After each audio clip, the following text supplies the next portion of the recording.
Before we begin, and so that I don't forget, because it's really important, and town council will get mad at me if I don't make this motion. May I have a motion to continue the public hearing on April 18th at 5:45 in the Simsbury Town Hall main meeting room? So moved. Second. We have a first and a second. Any further discussion? All in favor, please say aye. Aye. Okay, so that got that out of the way.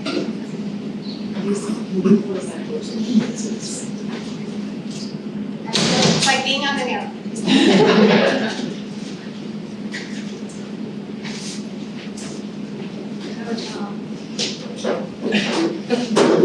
Okay. I got it. Do you want the full screen? Yes.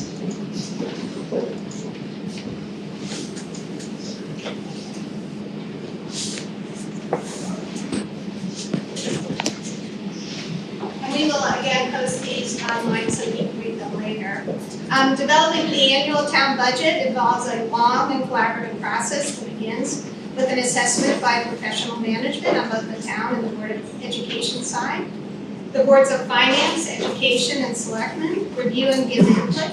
Stakeholders and other boards also give their input, and most importantly, you, the taxpayers, as both contributors and ultimate deciders and referendum. The budget is essentially a policy document about how our community wants to spend its tax dollars, and citizens play a primary role in that.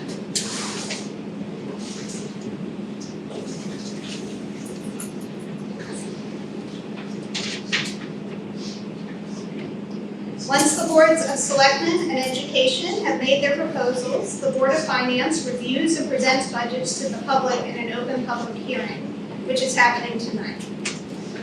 After hearing from you, this board will decide whether to recommend these budgets to referendum or to amend them before we send them to referendum, increasing or decreasing the budgets. The board may hold additional hearings, and as we said tonight, we will at least do one more on these.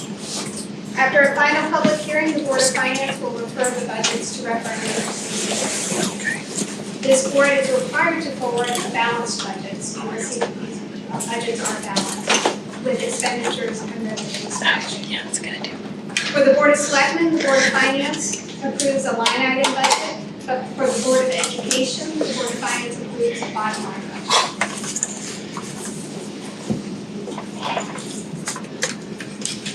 Our limited resources of revenue need to be applied in several different ways. We work to meet the needs and priorities of the town and schools, but also have to satisfy our long-term obligations to town and school employees through pension and other post-employment benefits, and to the holders of our capital debt.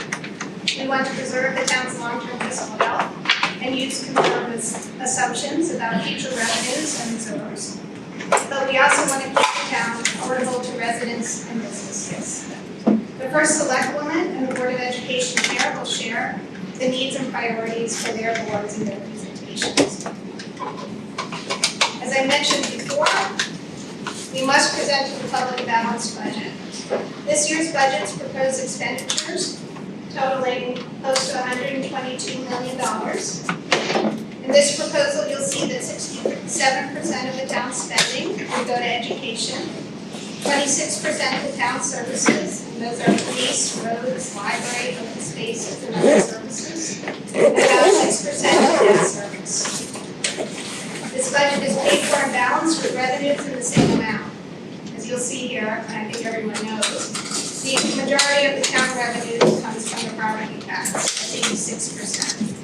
11% comes from governmental revenue, which are state aids and grants, and about 2 to 3% comes from fees and other charges for the aids.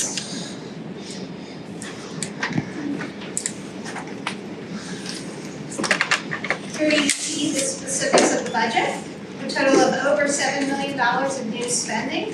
That is the largest increase in spending we've had at Unborough in recent years. The majority of the new spending, about $5 million, is for the Board of Education, and the rest to the Board of Selectmen and debt service. Is Dr. Rinaldi here? Can I see him? Yeah. Well, this is the Dr. Rinaldi slide.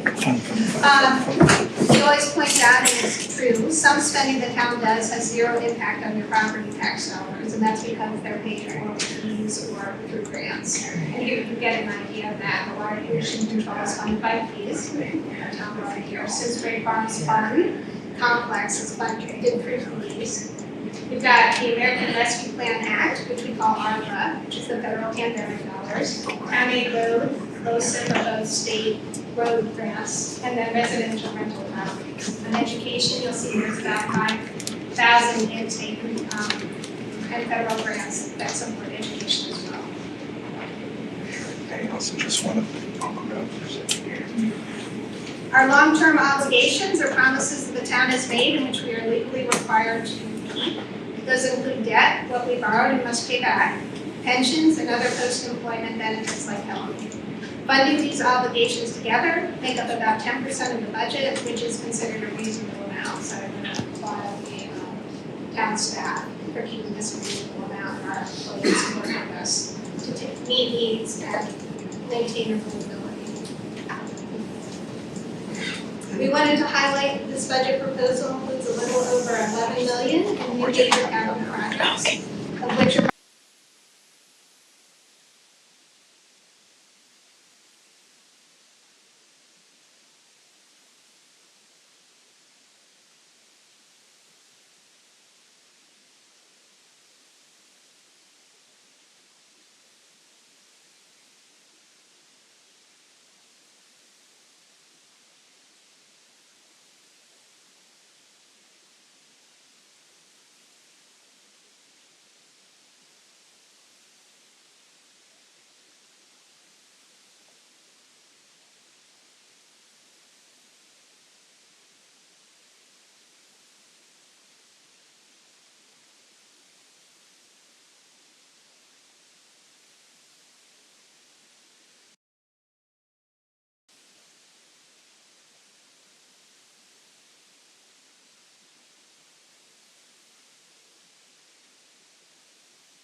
as a result, some homes will have lower taxes and some will have higher, depending on the new appraisals and the new assessments.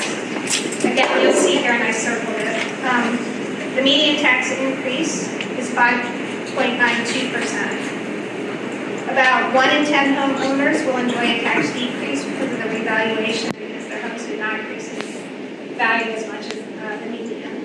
And more than 21% of homeowners will see a tax increase of 12% or higher. So here's how it works. We have a sample home appraised at $350,000 last year. That would be for the fiscal year 2023 budget, before the revaluations. Taxes are paid on the assessed value of the home, which is 70% of the appraised value. The home had an assessed value of $245,000 and a mill rate of 38.63, resulting in $9,464 in taxes. And as you recall, last year there was no tax increase. This year, post-revaluation, that same house is now appraised at $446,950, or a 27.7% increase in value, which again is the median value increase. The new assessed value is $312,865, and using the estimated mill rate of 32.04, that same house now pays $10,000, a little over $10,000 in tax. increases. So again, 5.92% was spread, or about 5.60 taxes. Again, not everyone is going to have the same tax rate this year because of the aggregation, but it does give you an idea of where we are.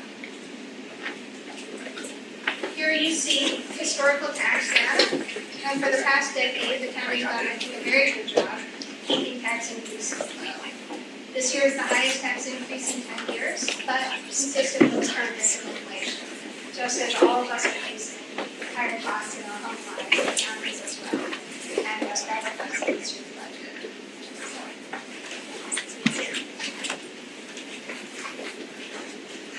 Like all towns in Connecticut, Simsbury has limited sources of revenue with which to build its budgets. The largest tool is the property tax, and in this slide you can see the majority of taxes come from residential properties. Then commercial, motor vehicle, and personal property, which is mostly from business equipment. This is the Derek Tegerson slide. Here you see that the majority of the town's capital broken down between the education and town. The majority right now is going to education. That varies. In the past, sometimes it's gone to town. So it sort of goes ups and down like that. Are we borrowing too much? Here you see that Simsbury has a conservative amount of debt, but that will increase as we go out to bond and allow the project. But I think still reasonable amount of debt. For the long-term fiscal health of the town, we make sure our budget follows the best practices of the Government Financial Officers Association, often called GFOA, and our rating agencies. Reserves are kept at their recommendation at 15 to 17% of the operating budget. We keep the portion of the budget that goes to debt service, which again is like your car payment, targeted at 7% of the operating budget, no more than 8%. We use a conservative tax collection assumption rate of 98.5% to ensure the town has enough revenue to respond to the vagaries of the economy, to absorb unanticipated revenue losses, to cover deficits in pension or health care, or to contribute to the capital reserve fund at the end of the fiscal year to reduce future borrowing costs. We use a 6.5% pension and OPEB investment assumption, which is considered reasonable. Because of our fiscal policies and how the town manages its budgets, rating agents have given some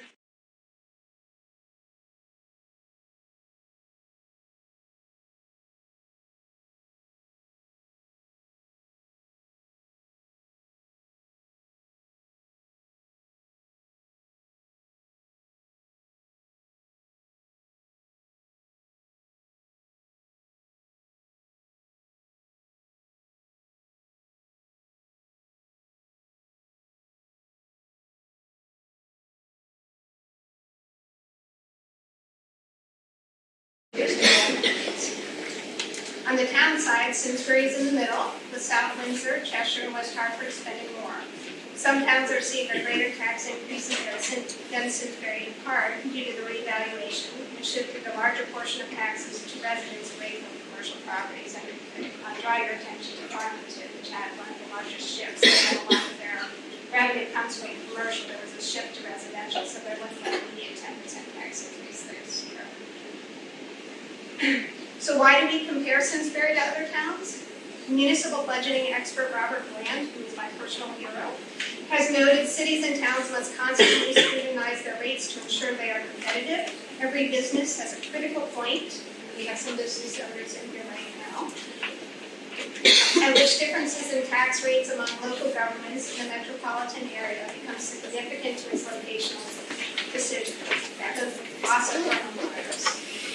We know that higher taxes can suppress property values. So this is something we monitor and watch very closely.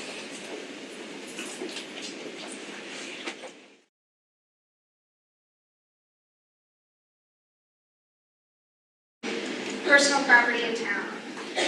2019, this year our revaluation moves. This year the groundless growth was 26.85%. You saw that in your residential property assessments.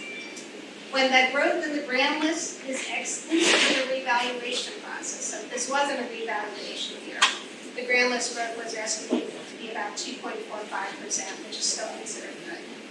And some of that, I thank the Board of Finance leaders for the initiative of the assessor's office and Francine Beekman, making sure we are capturing the value so that everyone's paying their fair share. Staff is projecting grantless contraction in the out years. So this is something we will be monitoring and may result in a greater reliance on the property tax to fund future budgets. So it's something we watch very, very carefully. Here you'll see the town's debt service is increasing over the next few years, primarily to cover the Latimer bonding. Later tonight, the Board of Finance, that the Director of Finance will be evaluating options to utilize reserves to smooth that bump in debt service and lower costs in general over the next few years. Just a few quick slides on population and enrollment trends. Looking forward in the next two slides, you'll see that population and enrollment are projected to increase. There you see school enrollment trends. And finally, because we know that an increase in taxes will be a hardship for some, we wanted to remind folks that tax relief is available and encourage those who need it to reach out to the assessor's office. And with that, I will turn it over to Susan Selena.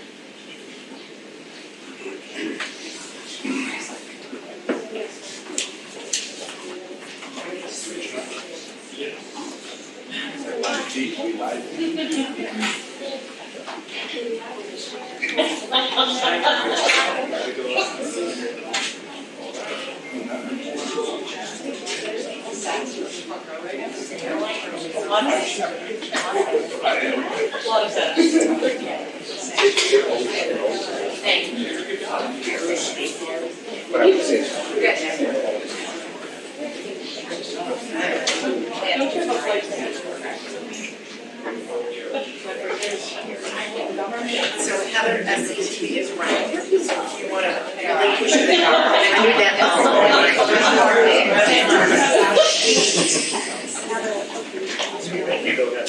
Quiet. Is the microphone there? No, it's from here. It's over there. It's hearing everybody. Oh, okay. So the microphone is picking up all the ancillary compensation. Okay. So we could try to do our best. Hi everyone, I'm Susan Selena. I am the chair of the Board of Education. Thanks for coming out tonight. I'm not used to a crowd because we usually don't have this many people, but it's nice to see everybody invested. I'm going to share with you the Board of Education budget. Priorities, supporting the Board of Ed.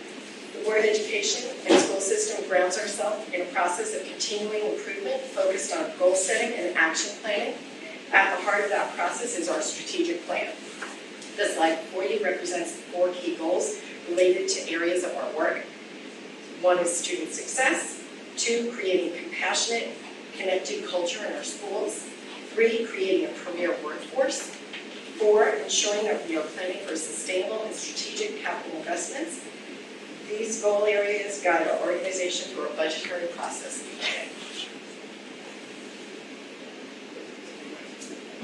Our budget themes and priorities this year, as we initiated our planning process, the administration identified themes and priorities that were very clear.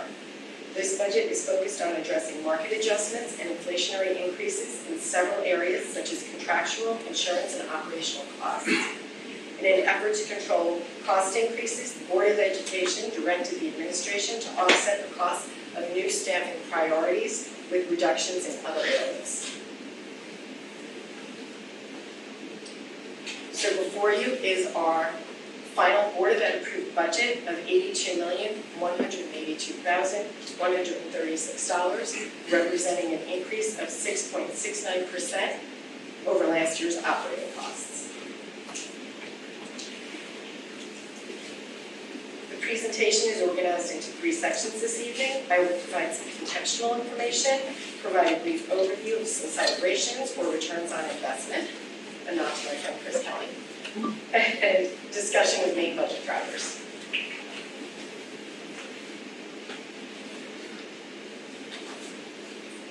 Here you have the Board of Ed approved budget versus fixed cost analysis. Due to the nature of inflation and the higher rate of fixed costs, our goal throughout the budget process was to present a budget that met the identified needs articulated by staff, but to also stay as close to our fixed cost levels as possible. As you can see through the bullet points up there, and I'm not going to read them all to you, but the proposed budget does not include the $300,000 C&R request for buses. This is a priority item that we may request back into the budget, but at this point, we are setting that one aside. We've reviewed our buses with Salters and feel like that's something we can handle this year. We started at a 9.35% budget at our workshop in the beginning of February. At our direction, Superintendent Curtis and his staff reduced that budget by over $2 million. And we got to a final board-approved budget of 6.69%. Our per pupil expenditure. This slide represents how we compare to other towns and communities. This slide also denotes our 10-year budget average of 1.79%, demonstrating how our board has tried very hard to be fiscally responsible for many, many years. We've worked with the Board of Selectmen and the Board of Finance to achieve very low budgets over the long term. Enrollment projections, as Lisa mentioned, they are increasing, and it drives much of our planning and is a key factor in determining staff. As you can see, enrollment is projected to increase by 145 students next year overall, and that includes an increase of 99 elementary students. The completion of Latimer Lane School will help us navigate the increasing enrollment as we move forward. Return on investment. These are our celebrations, and I love this slide because we have a lot to be proud of. We are so proud to share the accomplishments of our student and staff with regard to standardized assessments. As you can see from this slide, we performed incredibly well against our surrounding communities and against our district reference group, coming in #1 in the state in our science standards. Just remember that, right? Really love that. Vision of the graduate. We continue to provide diverse experiences for our students and provide them with opportunities to seek out their passion and develop skills to be successful in school and into the future.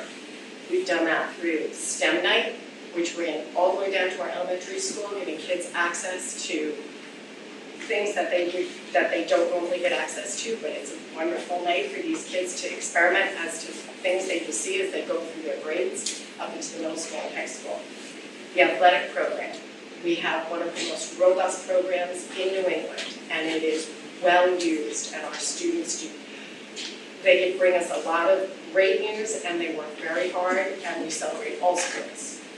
The art show, if you have never been, I highly recommend you take time this May to go to the high school and see the art show. It is not to be missed. We have incredible talent at the high school, but also our elementary schools. It's a sight to behold. And our theater program. Hopefully you all got out to see Matilda, but there will also be another play coming up in May that I highly recommend you go and see. And I also would like to mention, as we added to our budget for the capstone last year, our capstone presentations have been outstanding. We have more coming up this year, but our kids are knocking it out of the park. They're passion projects. They're just fascinating and so well researched and so well done. Now to the main budget drivers for all you numbers people. Contractual obligations. The largest portion of our budget on an annual basis is our contractual obligations. In fact, salaries and benefits make up roughly 80% of our overall costs. As you can see, the cost of our contractual obligations next year represent close to a 4% increase in our operating costs alone. Enrollment-driven staffing. Due to projected increases in enrollment and increased caseloads sizes for our special education teachers, we are adding 4 certified positions as a top priority this year. This represents an increase of approximately $400,000 to our teacher line item. Market-driven increases. In order to respond to inflation and overall increases in market conditions, we have adjusted the following line items accordingly. And that really is around textbooks, transportation, utilities, technology. Prior year budgetary deficits. Due to increases in the number of students placed in specialized settings and the cost of corresponding transportation, we are increasing our outplacement line item to adjust for the current year deficit. We are also making adjustments to facilities, maintenance, and our legal line item. All inclusive, this represents an additional 0.85% increase. Reductions. In an effort to reduce the overall expenditures, we utilize non-lapsing funds to offset some of the prior year grant-funded positions, and we ask the administration to offset the new staffing requests with reductions to the FTE count, so that the reductions to the FTE count remains the same. FTE meaning full-time equivalent positions. In addition, at the request of the Board of Finance, we realized an additional reduction of $204,542, which brought our budget down to 6.69% that you see tonight. Summary of the main drivers. This is my final slide, and as you can see, the main drivers listed that in total equate to an overall budget increase of 6.69 over last year's costs. There are just 2 more slides for the Board of Ed. I'm going to have Jason Casey come up and present those.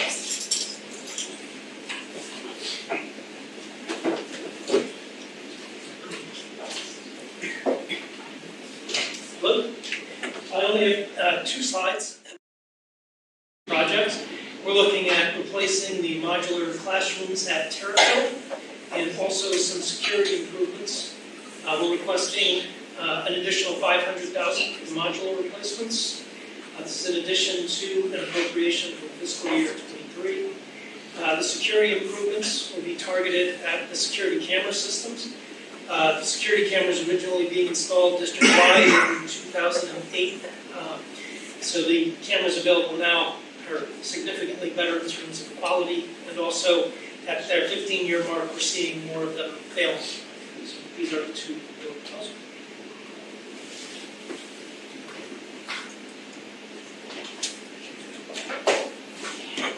Oh, yeah.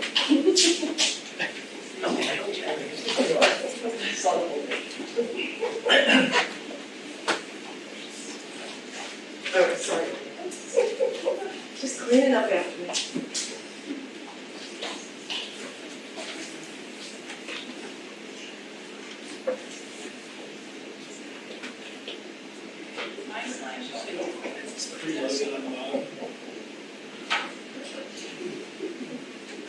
I got it. Beginning. Oh, skip to right to the. So, welcome. I want to recognize members of the Board of Selectmen that are here. Heather Getz and Amber Abuel. And I think that's it. I want to start off by saying I'm not wearing my usual Simsbury pin tonight, but I'm wearing my Yukon pins that match 2011. So just wanted to acknowledge that tonight before I get going. So I'm here to present an approved budget that we approved on March 15th. We found ways to let the taxpayers, but also were able to fund some needed service improvements. We listened to our department heads and how they best serve the residents, and that resulted in some increased staff positions and some capital items. We had the ARPA funding, tranche 2, that we used, and I'll show you later how we used it to reduce some bonding, some borrowing, and lower some debt service to help save money in a 10-year period. We focused on public safety, we focused on school infrastructure, and we invested in town assets. We passed this budget, not by really up and down votes, but kind of in a consensus manner. We all listened to each other and got buy-in for everything that went into our budget. And so we were asked, after we passed the budget, to look for ways to save some money. We provided some recommendations. Amy has some recommendations that will happen later. So these are just the Board of Selectmen goals and priorities, which I just mentioned what some of those were. And we'll focus on public safety again, infrastructure.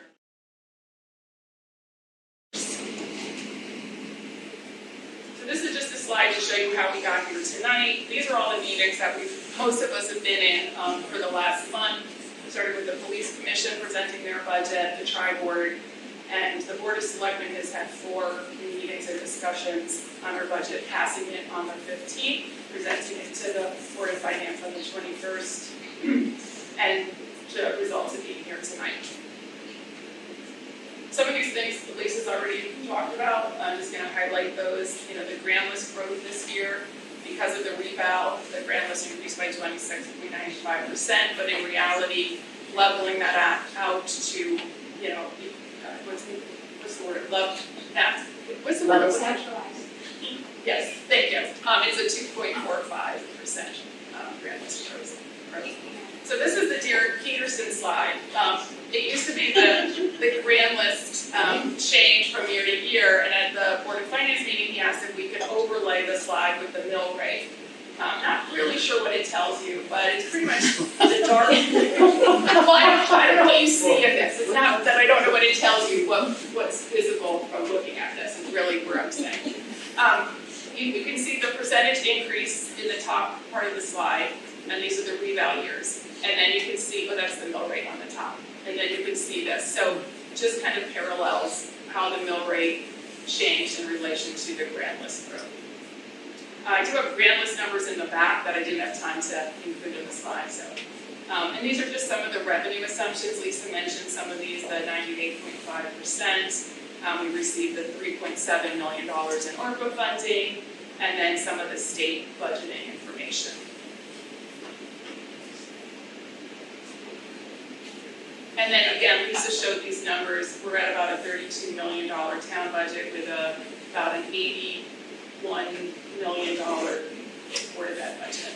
And then the mill rate is at 32.04 as it stands today. And then this is just a chart, graphic picture for people who like pictures. So again, some summary here. I've said a lot of this, and Lisa has 32.04, 2.45 grand list growth. We have the second ARPA tranche. We have a budget increase of about 5.23%. Debt service increased, capital 5.83%. And then a lot of the cost increases were due to wages, benefits, salaries, healthcare, supplies, utilities, inflation.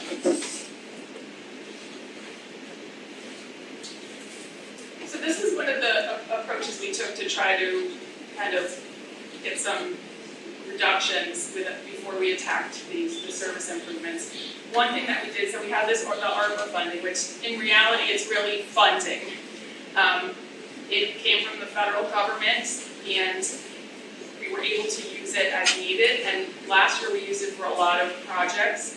This year the approach was to try to use the money for capital and debt service to help not have the taxpayers pay for things, but use funds that we got from the federal government to pay for that. So to reduce the tax burden to people.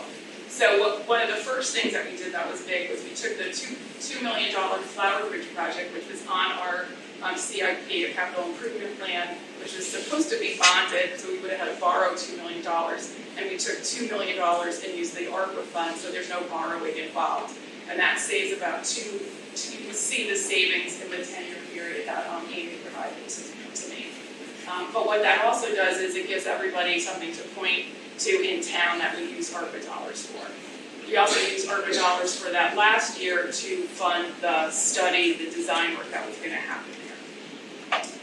And then another piece to this was we didn't do a few programs that we had talked about doing because we could use that money and make an impact and pull a little bit more money from capital reserve to come up with a pot of $1.239 million to also offset debt service in this year and some out years. And again, these are numbers provided by Amy, and it shows that these numbers also hit the bottom line and would help reduce your taxes.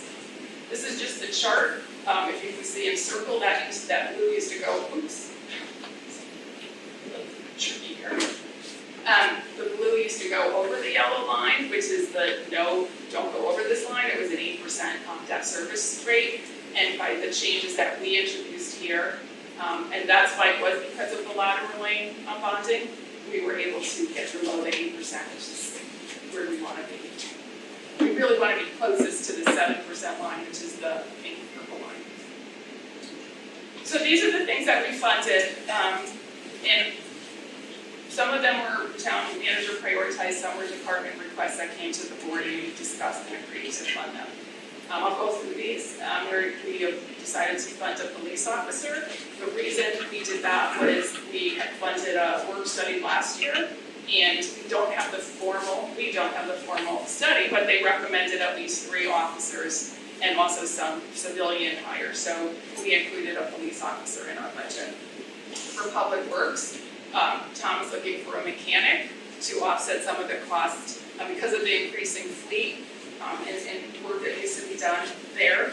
We included that position. One caveat on that position, it was supposed to be a shared service with the Board of Ed, which is another goal of our board. But because of budget constraints, it's right now going to be on our side. But hopefully it would, in the future, be able to eliminate some of the costs that you guys have as far as paying for maintenance. The on-call engineering service, that is also a Parks and Rec item. Let me just see what I have here. This is really a consulting services for the engineering department. It would help their staff to get more grants and focus on more grant monies. There's so many major projects coming up in that department that this extra consulting piece would be helpful to them getting that work done. And then the parks maintainer is a culture parks and rec position that was cut from the budget a few years ago. It is presented as a needed item for this year to continue maintaining our parks and rec and the additional open space that we have, trail maintenance, athletic fields. The recreation program coordinator, I don't know if anybody has worked with Patron, but we have funded making this a full-time position, and she has done a lot of increased programming for the town, some of which we've all participated in, and we've approved that request. And then there's some library improvements that came through the library, and then additional funding for some kind of celebrations in town. The DEI Council to do a Juneteenth celebration, and Simsbury celebrates. Mostly this funding would go towards public safety costs because it's really a donation-oriented event, and this would help get that funding. And then there are things that we didn't fund, and they're down on the bottom. Those are other requests, so you can see that the needs of the town, are increasing with our size and maintenance costs. These are some of the things that we cut as a board of selectmen.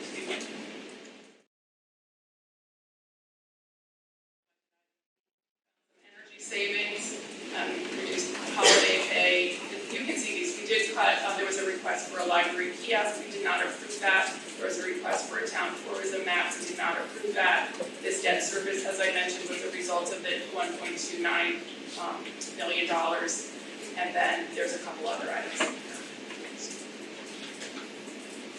So getting back to the American Rescue Plan Act, this is really capital reserve, really comes out of the capital reserve funds that we can pretty much use for all capital items in our budget to offset costs. These are the projects that we funded this year. The HVAC at Eno, it was a planned item, it was already in the capital, in the project. We did use some of the funding to support a piece of the Latimer project. There was an outdoor learning space, and that $345 went towards that. A couple of new items around here is the town manager search, and then this shows the Flower Bridge bonding, and then we did have some outside agency requests, and there are people here to represent those from the fire district, the housing authority, and the SBAA has asked for some funding in order to help fund the second ambulance going forward, because there's a need there. So those are where we use the cash that we had. And then I'm going to get into just the capital projects. I'm not going to go into each capital project unless you all really want to hear about all of them. But one thing that I did here was I did add the column for the source funding, another tariff request that I had last year. For tonight. And I also included the breakdown. Some of these are made up of multiple funds, so I tried to include in here where the funding was and where the cash impact was to the resident. And in some cases, there was no impact really to the resident. But for instance, the Meadowwood Barn restoration, most of it's grants and donations, but there is a small piece that's going to come out of our reserves. And then there's the two items that Jason mentioned before, that comes out of our budget. And then this is just a chart, shows you most of the capital improvement plans is paper out of bonding, the ARPA percentages, and then where the rest of the funding is coming from. And then we get into our CNR funded projects, which are $250,000 or less. If you can see, the ones that are in bold are new items, so most of these have been on the CNR. They move up each year, they're prioritized by the departments. So one of these, the North End Sidewalk, has been a project that Tom's been working on for quite a while, right? And I believe that's a little bit money needed to offset some of the grants. It was just a different grant and, funding portion. Okay, thank you. And then there's a proposal in here for electric vehicle charging stations. Most of it is grants, but as you can see, there's about a $22,000 capital reserve fund. This also leads our board into a policy discussion on if we get more charging stations, do we charge for the electricity? Because I think it's about $2,000, $2,500 a vehicle for electrical charges. So do we want to pay for that? Do we want people to pay for that? We'll find out. Parks and Rec, there's obviously some over golf course items that come out of the equipment fund. And then, as you can see, just a lot of those are maintenance to parks, irrigation, and the pool. And for the police, there was a few asks for the police. They want to upgrade the training room with some technology improvements. There's a scheduling software that will help integrate and be able to manage the schedules a lot better. And then the less lethal launchers, which not going, but there's somewhat like a Nerf gun that is a less lethal way of stopping things. And then these are general government items. So a lot of these, there was a cost for the reval, obviously, the hall craft room that is funded from the Geller estate, one of the estate funding. I can't remember the name. And then these are some items that were on Board of Selectmen policy priorities. One was for an employee satisfaction survey that came up when we were doing our goal settings, and we made it one of our priorities to hear from all employees in the town regarding management, what makes their work, how can we improve their work experience, try to retain employees. People are going to 4-day work weeks. I keep putting that out there, but that's something that's a trend that's out there. The charter revision is another item we revisit every 7 years. We're revisiting it. There's a consensus on my board. Most people want to move forward with a charter revision, so we funded that. We have funding here for a town manager search because that requires us getting a consulting firm to help find the new town manager. And then the Terriffill area plan is the work that we talked about, kind of the charrette. How do we improve Terriffill? With the bike path, with the parks, everything integrated there. And this is just a chart. Okay, I'm all set. And next steps is April 4th. Oh, this is April 4th. It's been a long month. And then we have a continuation of the hearing, and then we'll all be voting at referendum. And then, as I said in the back, there's some data on the ongoing the grant list over the years. And that is it for me. Thank you. We'll now go on to the public audience part of this. I'll ask folks line up 2 at a time, and we'll just go in order. If you could please limit your remarks to 3 minutes to keep them on the budget. That would be really helpful to the purpose of this meeting. And if you go over that and would like to speak again, you'll have an opportunity to speak again. The second time, we want to make sure everyone gets their first opportunity. We will give members of the board members an opportunity to respond if you have a question. So we'll start with Jan.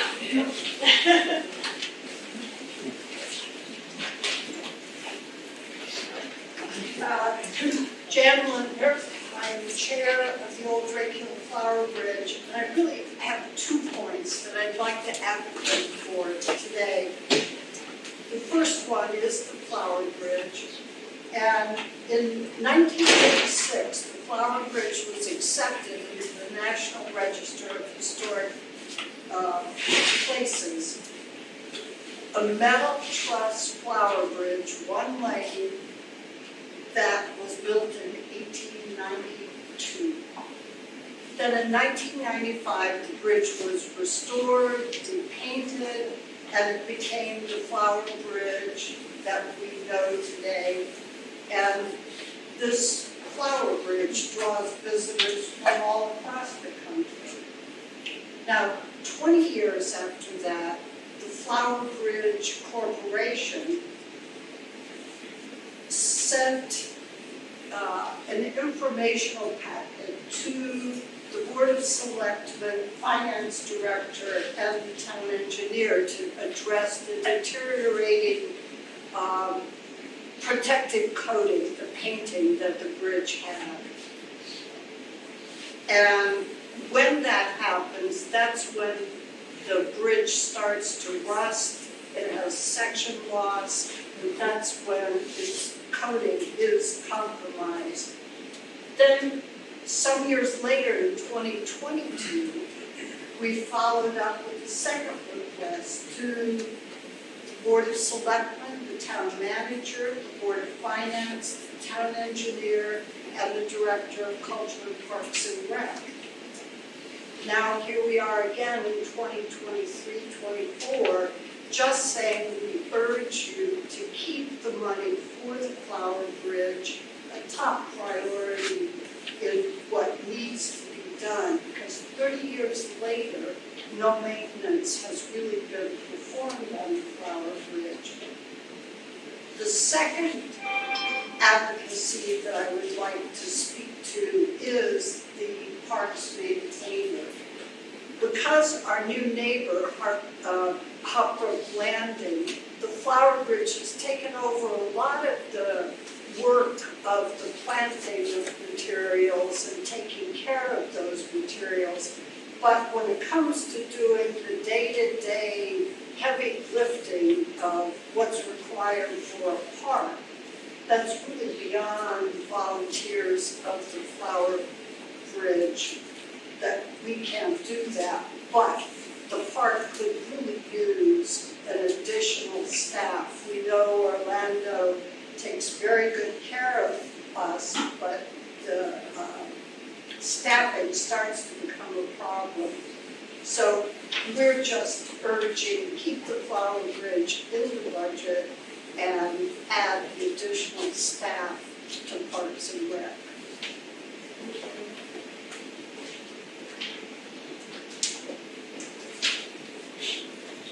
I'm Shereen Wassel, and I'm one of the past co-chairs of Flower Bridge, where I served for 7 years. And I am currently on the board of directors. And I'm indeed one of the former co-chairs of Flower Bridge and on the board of directors. so, as Jan stated, we started this dialogue with the town in 2015. That's 8 years ago. Because even then, we realized the deterioration of the bridge, and we really needed to get it going on the town plan. There's so much corrosion down there. I don't know if you've been down there recently to really take a very close look at it. It needs so much work to blast it and paint it, and it's extremely faded. If you saw the original swatch of paint, you wouldn't believe what the bridge used to look like in 1995 when it was first painted. So I'm just saying that the next time you're down there, whether you just want to stroll down there and enjoy the bridge, or, as they say, just stop and smell the flowers, take a real close look, and you will see the remediation that it needs. We understand this project is a very expensive one, and you can see from the slide tonight, it's right now just under $2 million. We thank you for wanting to support it. But please, we really need this to be done as soon as possible, because it's only getting more expensive as the years go on. And the Draco Flower Bridge is such a special icon and tourist destination for all the people who come to town. During COVID, the bridge and also the Hopbrook Landing Park really was a haven and a respite for people, many of our citizens and residents. We believe it's very important that the 1892 old Draco Flower Bridge be restored and repainted, as our my colleagues have said, and we ask for your support. Here's some examples of some of the rust and corrosion on the bridge in different parts of the bridge, so we worry about that. So we hope that we can continue to have your support so everybody can enjoy the bridge. Thank you.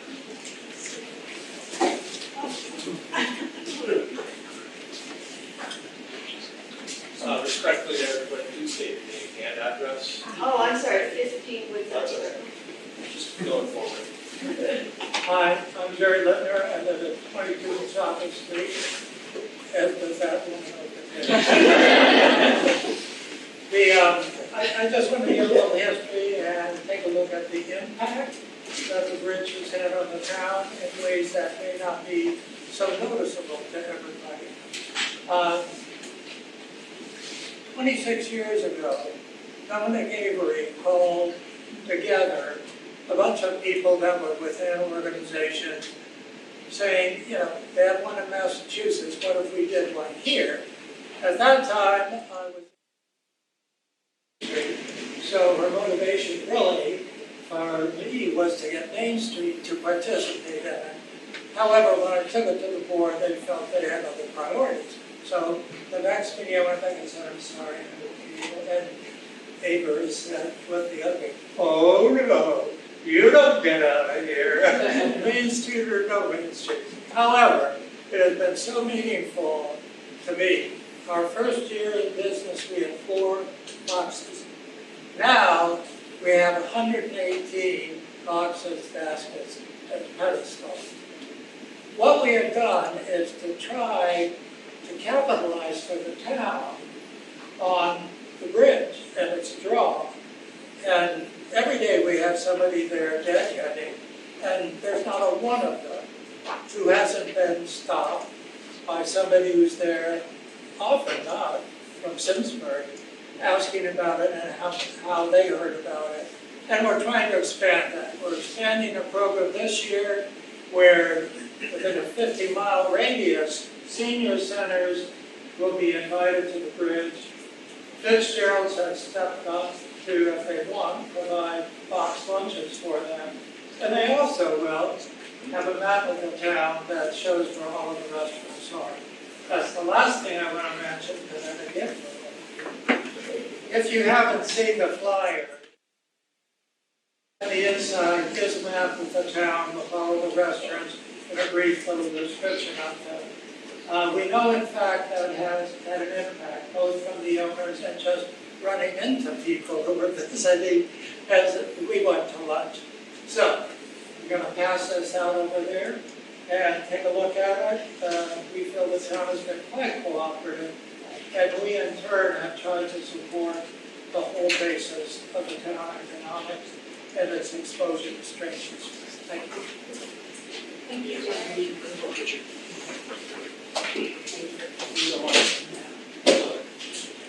Hi, I'm Justine Medic, and I'm from 8 Simsbury. And I just wanted to speak briefly tonight, expressing that I'm opposed to the removal of the librarian from the Latimer Lane School for the 2023-24 school year. I know a number of my peers have also sent emails expressing that they are opposed to this as well. I think this year our librarian was able to do very well with what we have. As you guys know, we don't currently have a library. It's actually my son's classroom. They split it into and 2 third grades occupy that area. But our librarian has been able to set up pop-up libraries and library functions. She's being pushed into the class. She's pushed herself into the classrooms to provide literacy and other resources for our students. And she's just made opportunities where opportunities may not be for our students. You walk into the school, they've got the green screens set up in the lobby. She's really just providing students with the experience of a library without a library, making the most of a tough situation. While I understand the budget concerns for this year, and I'm sensitive to that as a resident of the town, I think my 3rd grader should not have to suffer because of those budget concerns. I think there's other places that we could possibly look to cut those funds. My third grader was sent home during his kindergarten year due to COVID, and learned from home, and then quarantined in his classroom, for most of his first grade year. Then came second and third, and the renovations, which promise a bright, beautiful new school for these two, my first and kindergartner. But my third grader won't see most of those benefits. And now we're taking away the library in addition to a lot of the resources of the library, which is my larger concern. So we've been told that we're losing the librarian, but not yet told how we're ensuring that those services will still be provided to our children. And I think that that's very important, especially with the loss of literacy post-COVID. And as I said, my kids come home most days telling me how the librarian has helped in their classrooms. And I think that with the addition of this big, beautiful new library, which hopefully will be here maybe next school year, I'm not sure, but somebody will need to be putting that space back together and recategorizing books and getting that space ready to be used effectively for my son's 5th grade year.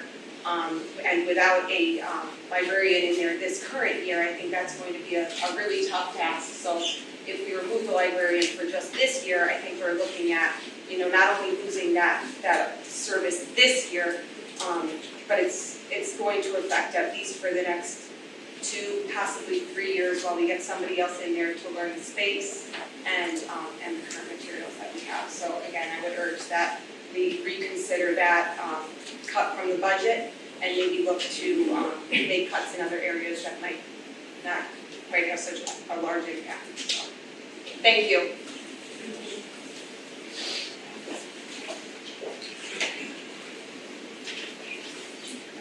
Good evening, David Bush for Catherine Lane, but currently standing here with the Park and Rec Chairman hat on right now. First of all, I want to thank the Board of Finance. I've attended a number of these meetings. It's really incredible how thoughtful people are, the diligence that's put into looking at our budgets. And for those of us that also volunteer for the town, I want to thank you because I can tell there's countless hours, not only from the Board of Selectmen, but also from the Board of Finance. My primary request tonight is to make sure that the park maintainer position is funded. You folks funded the master plan, the study. What do we need? That study was very clear and unequivocal. We were understaffed, and we continue to be understaffed. By simply putting in this position, we are simply getting back to staffing levels of 2006. Now, since 2006, what have we brought online that the park people, Orlando, his staff, Tom and Brian, have to maintain? The Meadowood property, the Stratton property, down here, right in the middle of town, the band shop. We've expanded the demands on their resources without adding to the manpower. So please consider keeping that position, maintaining that position in the budget. It is critical. Because as we go forward, we know the town has other plans to continue to enhance services, and if we don't have this position, those are going to by the wayside. And I appreciate our folks here for the Flower Bridge recognize the importance of a park maintainer when that is a tourism attraction. And that is one of the things, I love the idea of the brochure, so thank you. Secondly, we have a position, a program coordinator, not going to cost the town a dime. It's all by fees that we charge in Park and Rec. I ask you to continue to fund that. And then Tom and his staff have done a great job. Please maintain the rest of the budget. I saw some items up here tonight about maintaining equipment. You don't maintain equipment, what happens? You have to buy new equipment. And we don't want to be doing that. We want to maintain what we have. All right, Park and Rec hat off. Last one. There was mention about the Meadowood property and that there's all of $65,000 in this budget where it's going to be matched 10-to-1 to maintain the budgets along Hoskins Road. People spend money on a tree in this town. People spend money renovating Edo in this town. These are not sheds, these are barns, these are historic. People recognize. Please consider or continue to fund that. It's a great idea to maintain those 2 barns. I wish it was 3. But the town spoke loud and clear when they voted by referendum to fund the purchase of that property. Thank you very much for your time, but also thank you for your service.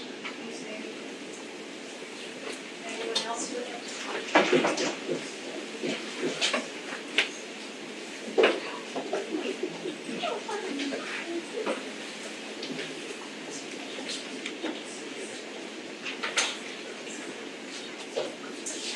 I'm Gary Wilcox, and I reside at 19 Oakwood Road, and I address to you this evening in my position as president of the fire district. And we are in support of the Simsbury ambulance. I also have Fire Chief Jim Wallace with me. He will address you in support of the fire district request for the ARPA monies for the funding of replacement generators. Presently, SBAA provides our town with one full-time ambulance and paramedic coverage and a partial schedule for a second ambulance and crew. The funds they are requesting are to allow them to continue the present level of service. They are struggling to maintain this level of service. EMS service nationwide is struggling to maintain level of service. Volunteer help has drastically declined, increasing labor costs. Cost of ambulances, much like replacement fire apparatus, have skyrocketed 30 to 40% with delivery lead times of now over 2 years. The demand for EMS service everywhere has been steadily increasing. Last year, SBAA logged almost 2,500 calls, an increase of 292. New facilities such as Anthology have fueled that increase. Anthology, the facility only a few years old, required over 300 calls for service. Revenue for these added calls, increased labor and equipment have not increased proportionately. SBAA, like the rest of the EMS industry, is held to state-regulated fees. ALS transport to normal insurance reimbursements yields $1,500, but if they're paid through Medicare, it's but $750. If it's paid for through Medicaid, it's like $375. It's not hard to see that when a facility calls over 300 times, and at best the recovery rate is 50%, it's a struggle to make ends meet and maintain their level of service. SBAA excels in the care they provide, but they need your assistance to maintain that level. Without this support, they would have to reduce the level of service, increasing the times this town would have one or no ambulance. And allow me to put this into perspective. Just last month, SBAA was responding to a call in the north end of town when a second call was received in Territory. The patient was on the ground, not responsive, and experiencing an apparent heart attack. The actions of that SBAA crew directed the second ambulance to the north end call, and they were positioned perfectly on Hot Meadow Street to turn on the 315. In moments, they were on scene with CPR in progress. This call is now a code save. That man is alive today, in part because SBA had 2 rigs staffed when that call was received. The crew directed their resources perfectly, their medical care was top-notch, and there was no delay in time. This medical emergency most likely would have had a much different outcome if things didn't fall into place as they did. We probably don't have to ask that gentleman for his thoughts on whether or not the town of Simsbury should help fund the second ambulance. We must continue to place priority on our emergency services and life-saving abilities. The struggle is not going to go away, but know that we in emergency services and emergency management are going to be meeting and discussing the future needs and plans for Simsbury's EMS services to create a comprehensive future plan. And lastly, SBA has also asked for the elimination of $75,000 debt on the recent radio improvements. The police saw the need to upgrade their radio equipment at a cost of $1.2 million. This was approved and was funded with Simsbury tax revenue. The fire district also had to upgrade some of our equipment to continue the ability to communicate with police and ambulance at a taxpayer expense of $30,000. Once again, all covered with Simsbury tax dollars. It makes perfect sense for taxpayer dollars to cover that cost of upgrade. Thank you for your time. If you have more, I'm happy. Okay, thank you.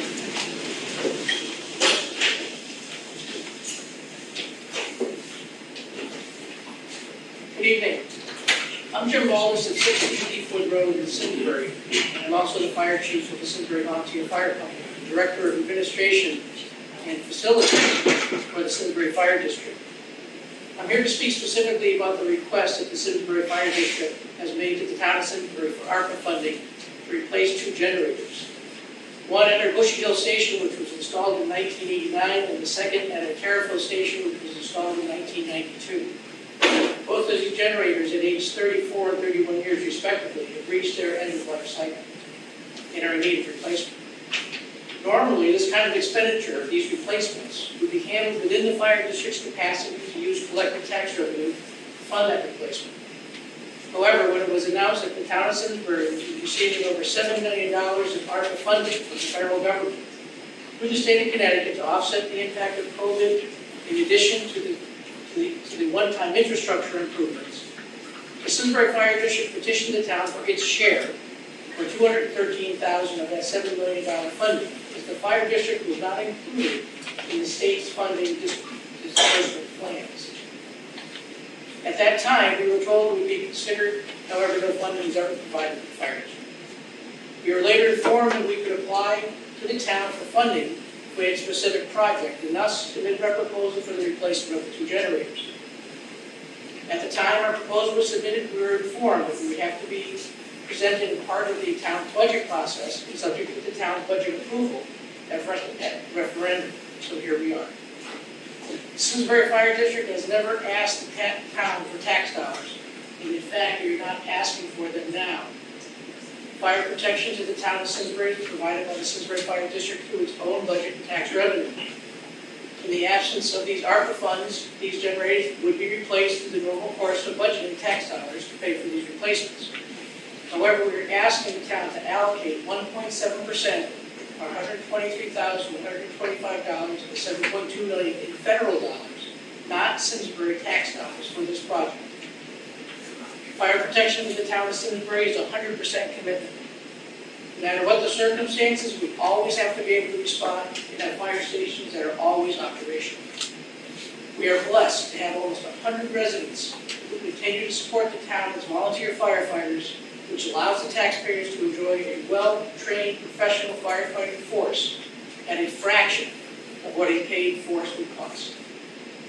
We are hopeful the Finance Committee will support the Board of Selectmen's recommendation to use the ARPA funds to fund these generators.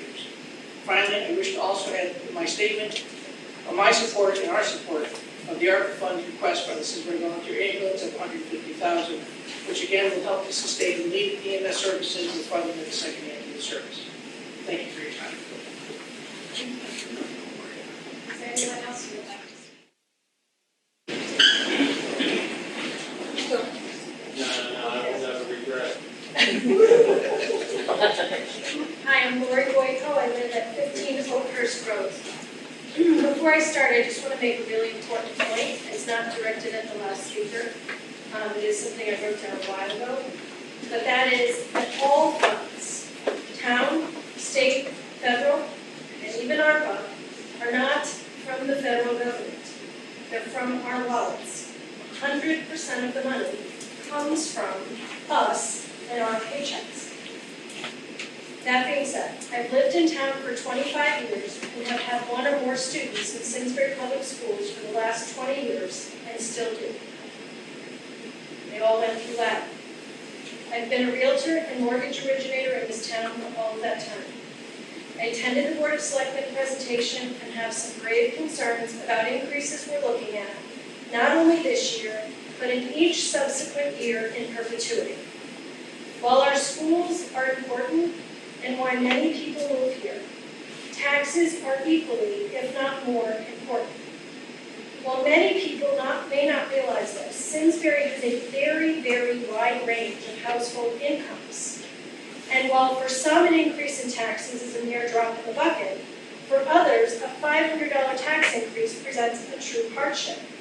And while there are funds in town for some of those people, there's a whole lot of people in the middle that's squeezing that don't have funds available for them. Many of us are already straining under the weight of inflation, and $500 a year makes a huge difference. I believe the people on our governing boards have worked really hard to craft these budgets. I've sat through a number of presentations. But I think we have lost touch with what government does and what we give our tax money to do. Every 5 years, we reevaluate our property values. We need to take a closer look at wants versus needs.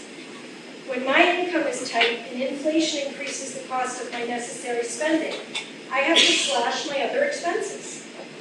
I have to count on all of you to limit the increases in taxes and the town spending that comes out of my wallet. Since the Board of Ed is the biggest percentage of our taxes, that's what I looked at most closely, keeping in mind I still have a child in the school system. It seems to me that we have to find ways to reduce the school costs. The increases are simply not affordable now, nor are they sustainable into the future. While enrollment is up from 2021 to 2022, 2023, looking back on presentations from prior years, our town's total enrollment has declined steadily from 4,908 students in 2008-2009 to 3,960 in 2021. We saw an uptick in 21-22 back to 19 and 20 enrollment levels. But we overall have had an almost 900 student reduction. But despite a nearly 20% drop in enrollment over that period, our total staff reduction has only been 5%. Since the largest part of the Board of Ed budget is salary and benefit packages and are restricted to the fixed costs of union contracts, I think we need to look more carefully at staffing requirements. Many years, staffing increases have involved shifting staffing. But we've had opportunities to reduce staffing in the last few years, but instead have added quite a few new positions, including several social workers and a 6-figure director of equity position. I would like to reiterate the concept of want versus need. It's very hard to step backwards and take away things that we've been comfortable having. But in tight fiscal times, it's essential to figure out what is a necessity and what would be nice to have. This is the time to go back and decide not what would be nice to have, but only what is absolutely essential. Thank you. Okay.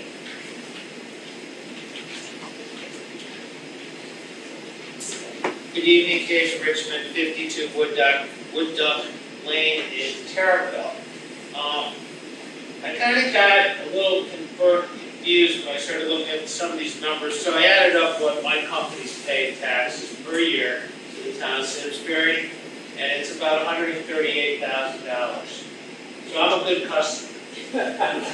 And one of the things I wanted to ask you about is, with the new addition of the Yukon building being done in the Annie's Plaza, will they have to pay taxes on their personal property in that building?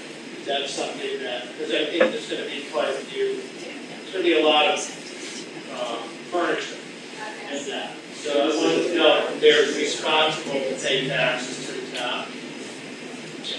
We'll let you finish your question. The other is, one of the things that I've been looking into is a lot of the residents in town, we own businesses. And example is, one of my partners owns a mulch company in Simsbury. I think one of the ways to reduce cost is to reach out to the community, business owners who own businesses in town, and have, instead of marking up 30%, maybe we mark it up 5% because we live here, we want to help the community, and we want to help your budget by reducing some of those costs. So just something to consider, the healthcare costs. We pay a consultant, I don't know what we pay him or her, but there's ways to get that cost down because there's healthcare consultants that live in town. And we don't need to do it for the money, we'd rather do it and help the town reduce costs. So I think at this stage of where we are in the process, you got to start thinking outside the box. And how can you get some of the services, products, supplies, tires, plows, and things of that nature? Start looking at the community and seeing who can help us with those costs as long as they live in the community and I do not sell tires. Is there anyone else who wants to speak? Look, I'll ask staff to address some of the questions that have been raised after everyone's had an opportunity to speak. Good evening, I'm Lord Christensen, 35 West Mountain Road, I've lived in town for 7 years. Pay a few more dollars in taxes than David does collectively. Louder. Our family pays in the vicinity of just shy of $250,000 in taxes in the town of Simsbury, collectively. Flower Bridge is a wonderful thing. Can't dispute that one bit. Fire department definitely needs all the support it can get. Don't dispute that one bit. Whatever other good organizations, I can't argue with any of it, not one bit of it. The thing I can say is that I recently got my reevaluations. My increases were between 20, that was on the modeling, to 254% on one property. Granted, it's a small property, the overall bill is not the issue. The issue is that I appealed those evaluations and got 0 consideration. I'm in the process of appealing again formally. I don't know where that's going to go. It doesn't sound like I'm going to get it. So when I see evaluations on our properties between 20, basically between 20 and 50%, I see a budget that's talking about roughly on the bottom end, a 6% increase. Sounds like on the high end, for us, it could be as much as 12%. I looked at the cost of energy. We pay a fair amount of our tenants electric and heating bills. I hear through the state that there might be a rental cap proposed. So I can't increase my rents any more than 3% yearly. Where is this money coming from? And I'm not trying to beat anybody up.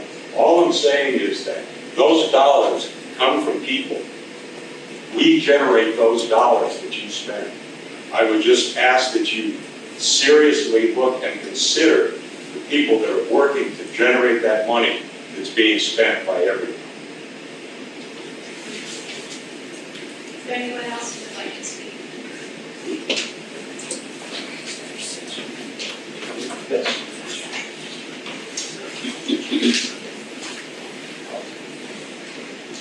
Good evening.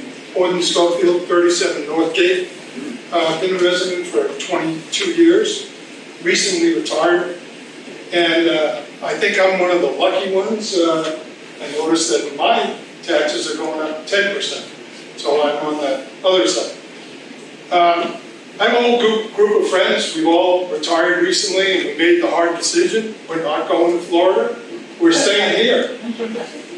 But it is worrisome for us to think 10% this year. Is it 10% next year? Is it 10% the following year? We would like to stay here, but we need to think about this. Everybody has good reasons when they're talking about they want more money, and understand. We're retired. Our 401ks, our IRAs did not go up 10%.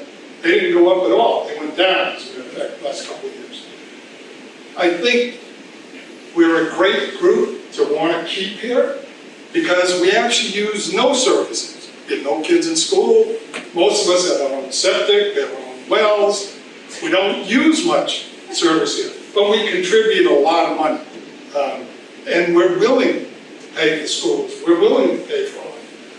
But I think, like all of us, we have to look at what I was encouraged to see that it is 6%. But it isn't for a lot of us. It's 10% or 12%. Thank you. Is there anyone else who would like to speak? That's the same time. Is there anyone else who would like to speak? And last call for opportunity to speak. Remind folks, if you change your mind, we will have another public audience on the 18th, so we'll do that.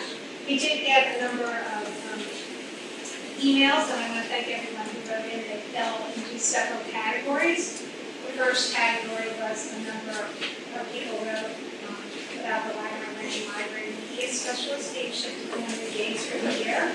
We had about 11 people write in with concerns about taxes being too high and affordability issues. We had 4 people write in support for business relief programs using the American Rescue Plan Act. We had concern about funding an electric vehicle station from one resident, and support for the Flower Bridge. So I want to thank everyone who did that. I did want to give Matt Stark, the Board of Ed, to see if they had anything they wanted to add about the library media specialist, but process-wise, I just want to remind folks, the Board of Finance and the Board of Education budget approves a bottom line budget. We do not decide how the Board of Education spends those dollars. So process-wise, that's a decision wholly within the purview of the Board of Education. So give you an opportunity to respond. I would just say that we too have received some emails about the Lattimore librarian. We appreciate everybody reaching out. I've communicated with many people already.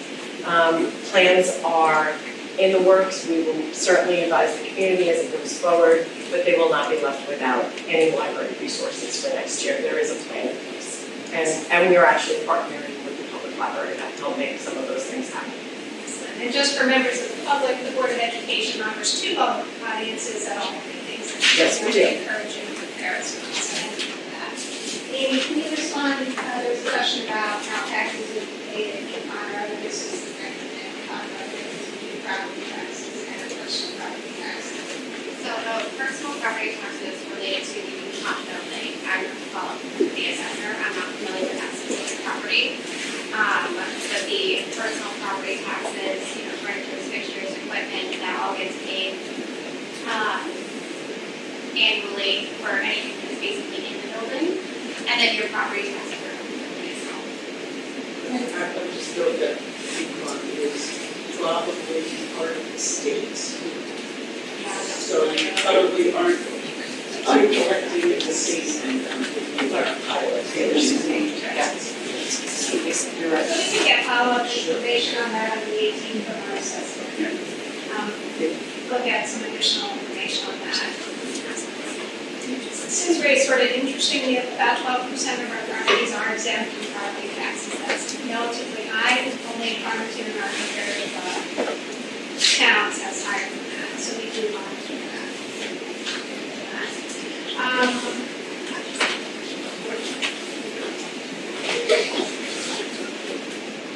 Wendy, is there anything you'd like to speak to from what you heard from this audience?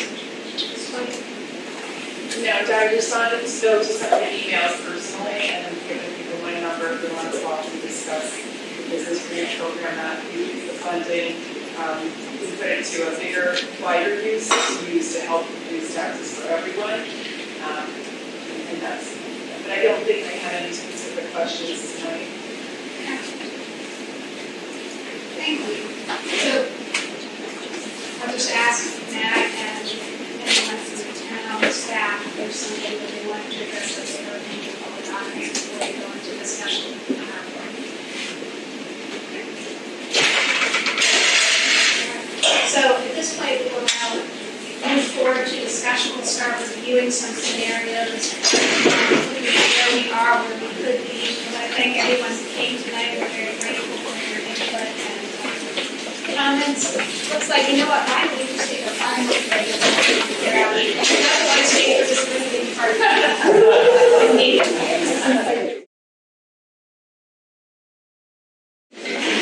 We've asked Amy to start the meeting off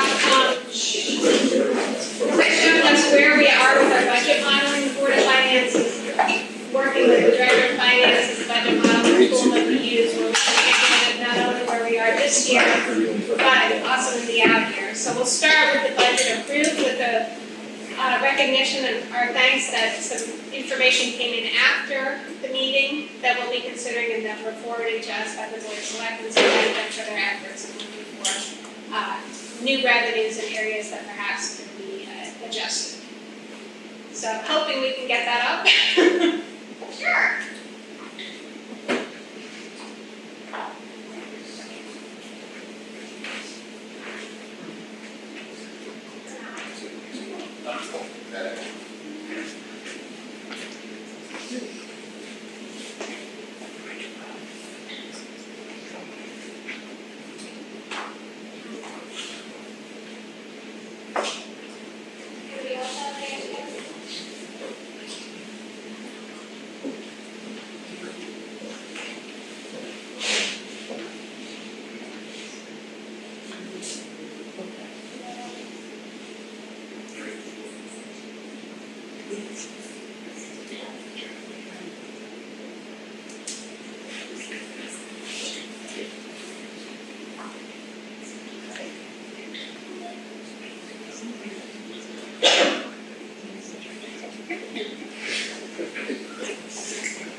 Is your computer on? Yeah, the computer's It's not on. coming up here either.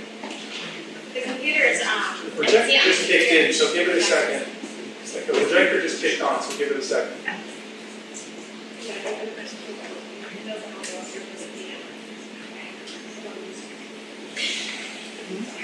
It's okay.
Amy. I guess not. Yeah, all these things go dark.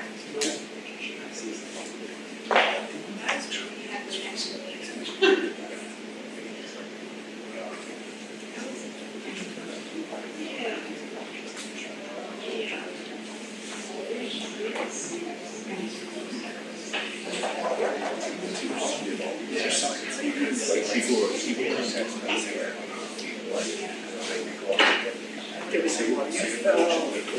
Mark, do you have any other questions? Oh, for Tito?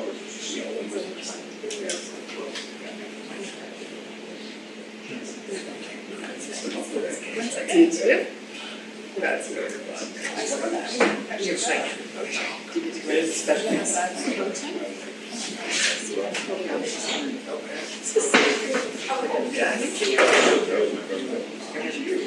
Is it this that we're trying to get back up? Okay.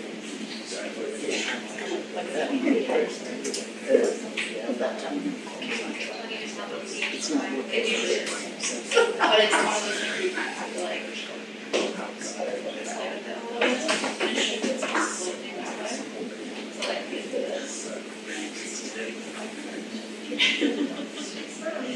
take that. This is a couple that I have. Do we need to add each of my parts to the budget? There you go. Okay, so whatever that is, yeah, we do.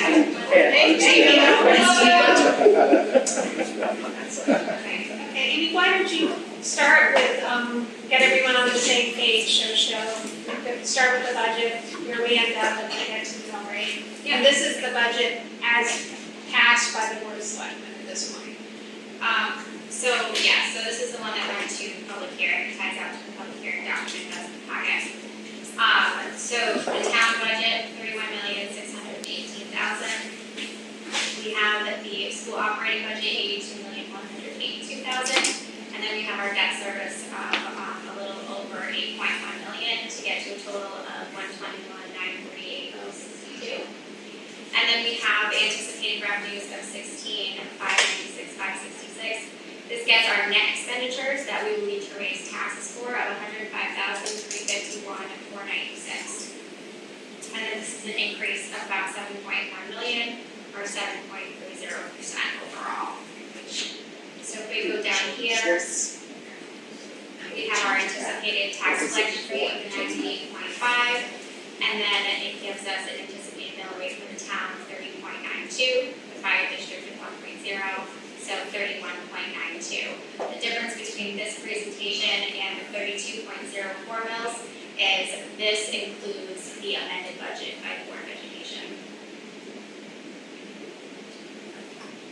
Amy, can you go down and show the impact on homes, and you'll see that you used a 27, 26, 27, and 37. And can you talk about the home value changes that you're using here to show the impact? Right, so, we did a $350,000 home, $450,000, $550,000, and $750,000 home. So last year, these were the tax impacts, $1,912,000, $14,000, $20,000. And then for the fiscal year '24 budget, we took those $350,000 home value, we took the data from the reval, and we did the median for a $300,000 to $400,000 home, 400, 500, et cetera. And we came up with the median percentages for each. So the median percentage increase for $350,000 home is about 26.8%. So we applied that percentage to the $350,000, and then the new home value is at $443,800. And this is a tax impact of about $452 or 4.77%. And then just the same methodology applied to the 450, 550, and 750. Amy, can you take those and turn them all into 27.7, which is the median valuation? Because within each of those, there's going to be variations.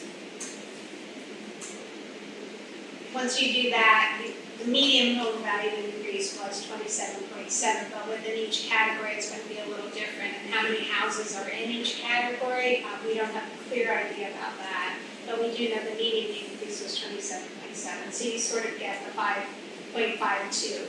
For some people, it will be lower because their home values increase less. And can you take us to the right and just sort of show us what happens in future years?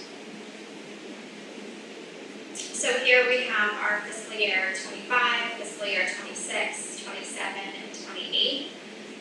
We put in some modeling, some various assumptions on wage increases, inflation, utility costs, the debt based on our current capital plan as it is now, any anticipated revenues that we expect to get, and then again, just apply the same formula for the 98.5% collection rate to get to a potential mill rate in these out years.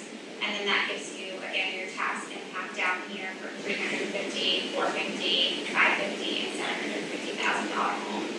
So on the $350,000 home, which is now a $446,000 home, your tax impact in the out years could be $829 for next year, or an 8.3% increase, again, all based on assumptions that are going to change. And in the out years, anticipated about $600 increase in the out years, or another 5%. Amy? I'm sorry. Can we just make it clear that for the following, that $829 increase is over and above this year's increase?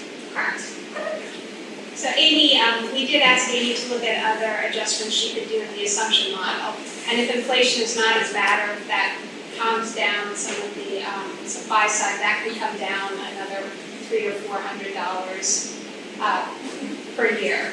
Yeah. So it's not, it must be, but it is a scenario that Amy felt was realistic, but not definite. So that number could come down. But that's one of the things when we're making our decisions this year. Is to Bert's point, it's not just about the taxes this year, it's in the out years.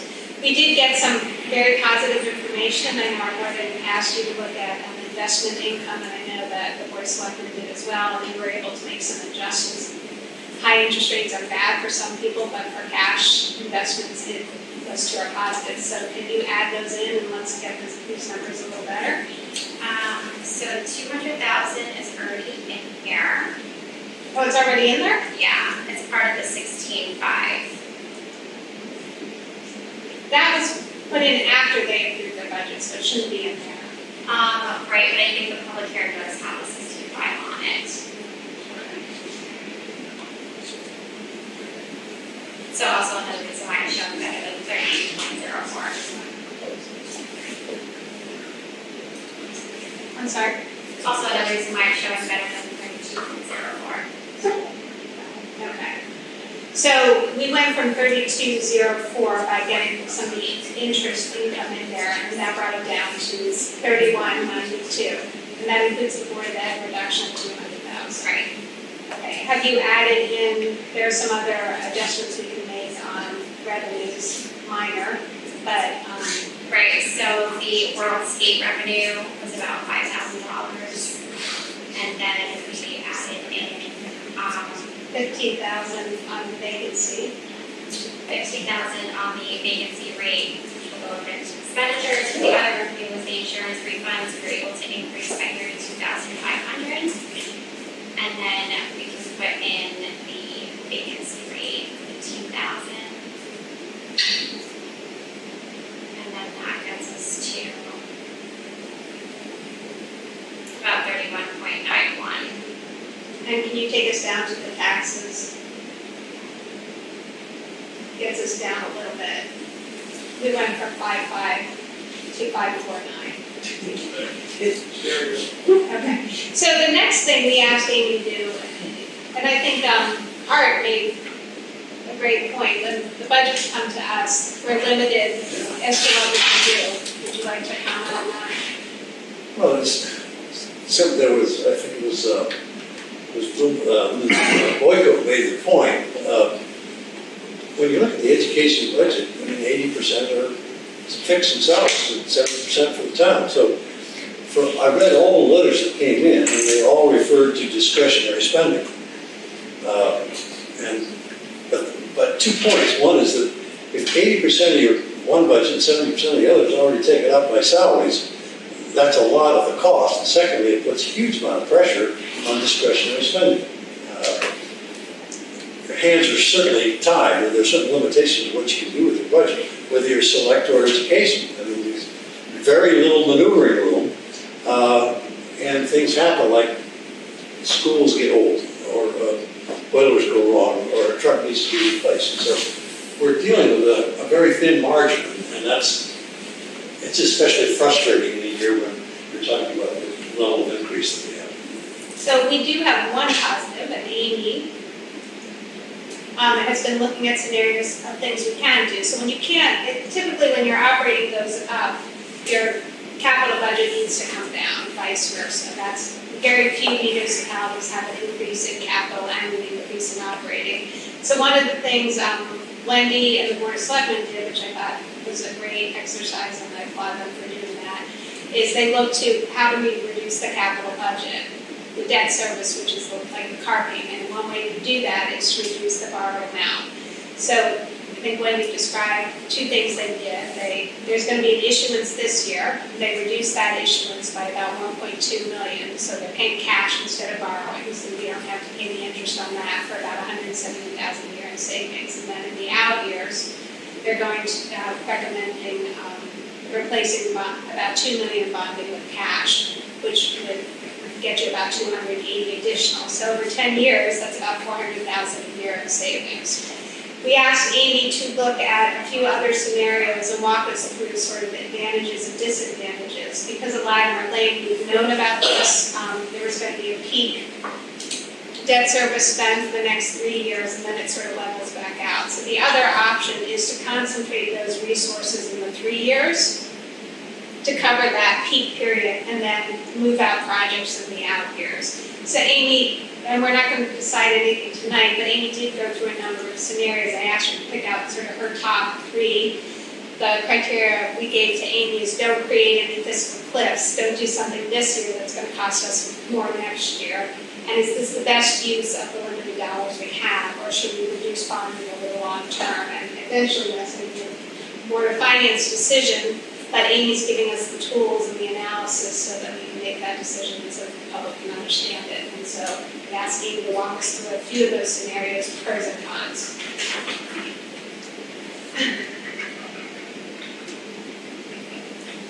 And I know I've asked this a million times, but we have not gone out to bond for Latimer yet.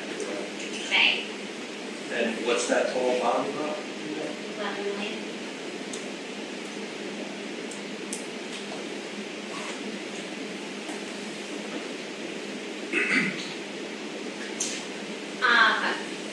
So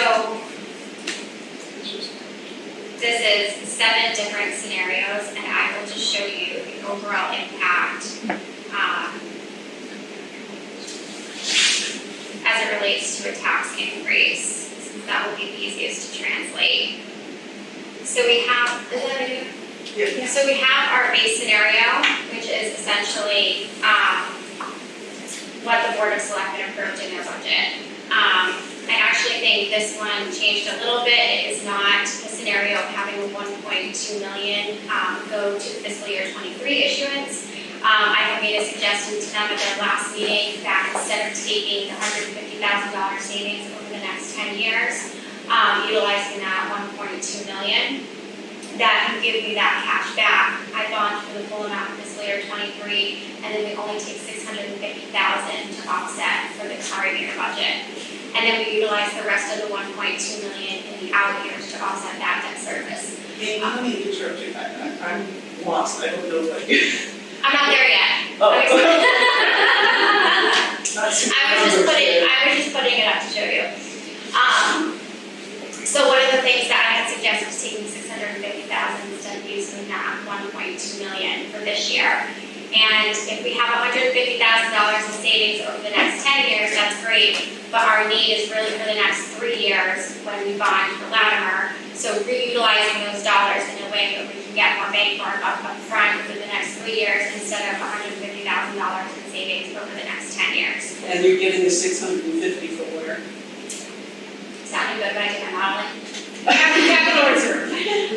So it's capital reserve, it's that 1.2 million basically reallocated, and I kind of just played with the mill rate. So it's $650,000 this year, it's about $500,000 next year, and then we left it at $100,000 in the following year.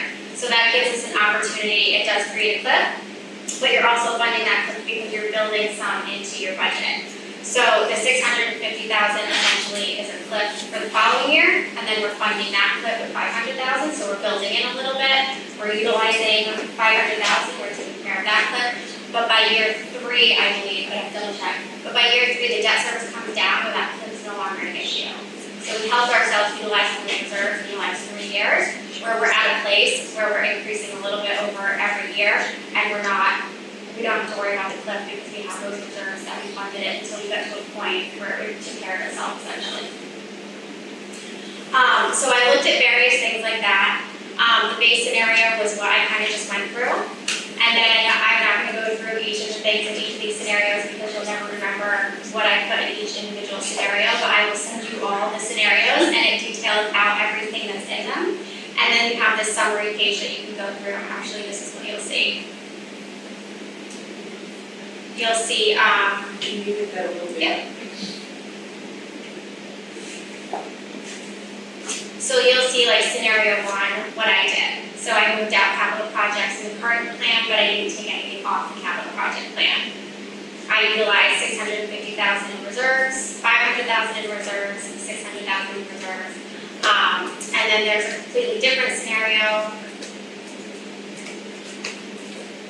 I'm not really bonding.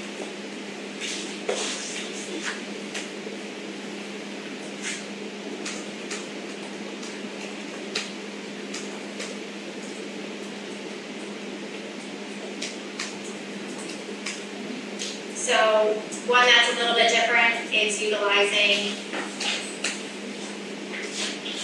again, not taking anything off of the capital plan, but reprioritizing the projects and moving them out, having the Flower Bridge be bonded instead of cash, and then we take, in fiscal year 24, we use a full $3 million in reserves for the fiscal year 23 issuance to get the savings in the fiscal year 24 budget.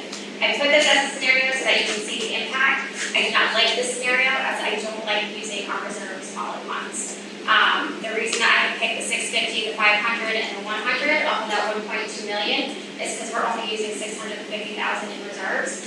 And then the 500,000, there's time to reevaluate the capital plan. Do we really need that full 500,000? And then that 100,000 is not an out year. We can see how the next 2 fiscal years end. And we still have an opportunity to add to reserves, and we're not utilizing those reserves in one chunk in case something does happen, and we actually need to utilize those reserves for the same purpose situation. Should be slowing down, so would it be fair to say the reason we don't like that is it reduces flexibility for emergency situations or the vagrancies of the economy that we can't yet predict? Right. Yeah, and I will just also interject that in all these scenarios, there's sort of an assumption that we're not gonna keep adding to new capital costs that nobody's even mentioned. And I can't remember a year in recent years where there hasn't been something thrown on the CIP that was never there before that everybody insisted had to be paid for that year. So it's sort of magical thinking to think that only the things that are on the CIP are going to be in the capital budget going forward. Right, so it allows for that flexibility where we're not stuck in that plan to utilize our reserves required. So my personal favorite scenario was scenario 6. It utilized a combination of moving out certain projects. It literally utilized all of the tools. It moved out certain projects. It took some projects off the plan that are likely not going to rise to like an urgent danger. But again, that's something for the board of selectmen to decide to just give us a dollar value of what could come off to get us to where we need to be. Again, we gone for the Flower Bridge instead of using cash. And then in fiscal year 24, the impact would give me $1 million for the fiscal year 23 issuance in May. And then we use a little bit of our reserves, $250,000, to do a one-time debt offset. Again, you give me $1 million to offset the fiscal year 24 issuance for Latimer. And then again, we use a little bit in reserve for one-time debt offset. And then in fiscal year 26, we have our final $500,000 for a one-time debt offset. So that gets us to smooth out the debt. We're in a position where we no longer need those reserves to be utilized to offset our debt increase, because then we'll be at a debt decrease. And that does not create a fiscal cliff. So what? It does not. And what do you mean by that? Just for the moment? Sure. So.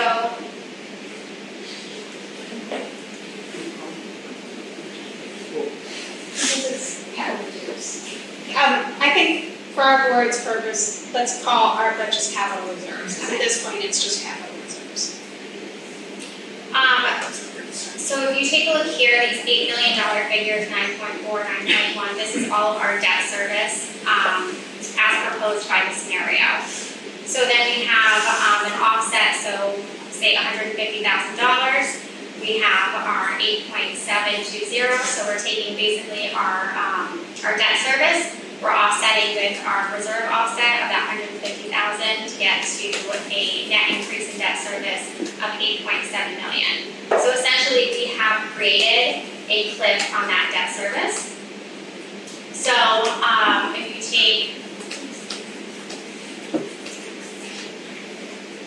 take the change of the $1,046,796 is actually the change in the debt payment. But because we used $250,000 in this first year, we created a cliff. So essentially, $250,000 of that is of that $1 million sorry, of that $1 million is funding the cliff, and then that's funding the actual offset. But as you look and you go down the line over here, you get to a point where the cliff is no longer in existence, and the increase to the debt service is sustainable in and of itself. So $117,000 is a lot different than $900,000 that we would have for the fiscal year 24 budget. So essentially, you're utilizing these reserves, even though you're creating a small cliff in the out years, you're able to utilize those reserves in a way where it just gets you through the next few years, so that the debt service kind of smooths out on its own. I mean, what would that scenario do to the mill rate in the current year and the next year?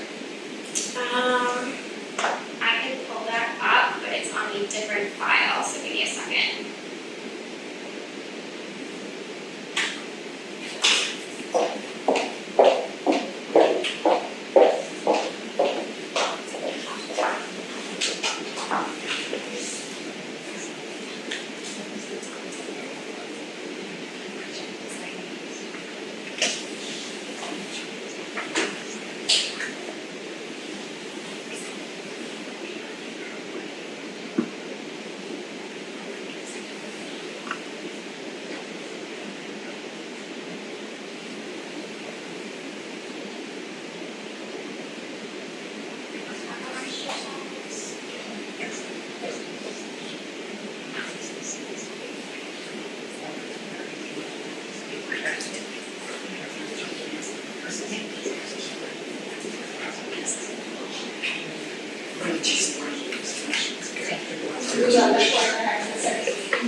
So this shows you in the out years, debt impact alone on the mill rate.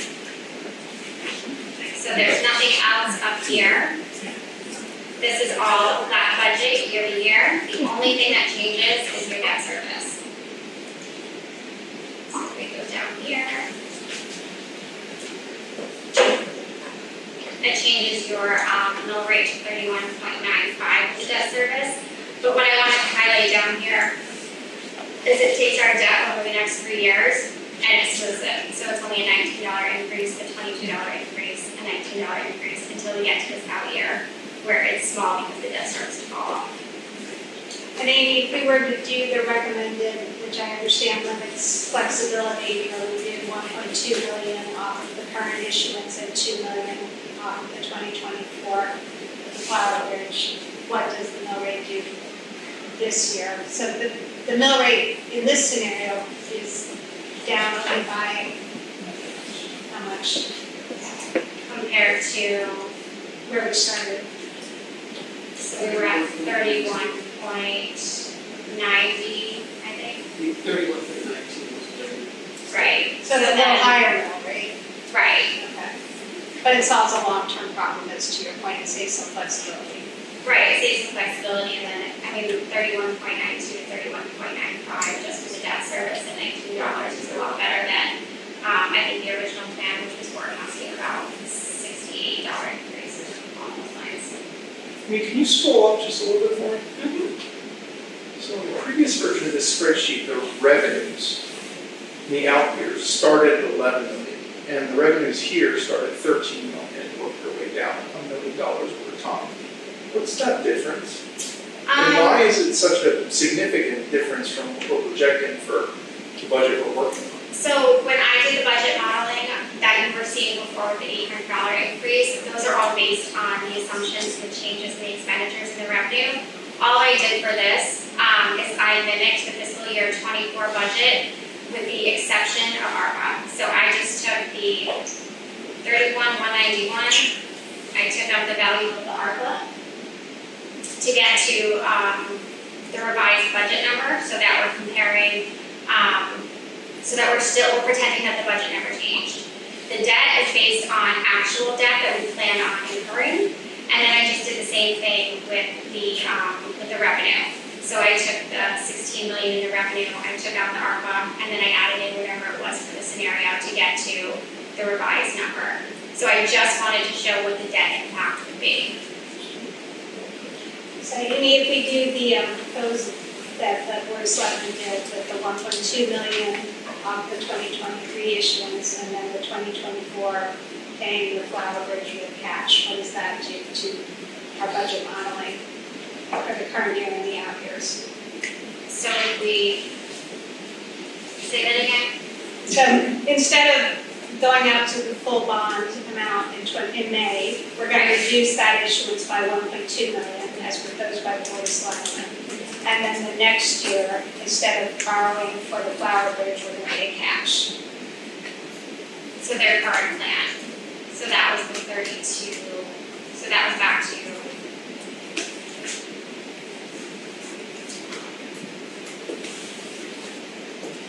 So that was back to the original scenario where we started.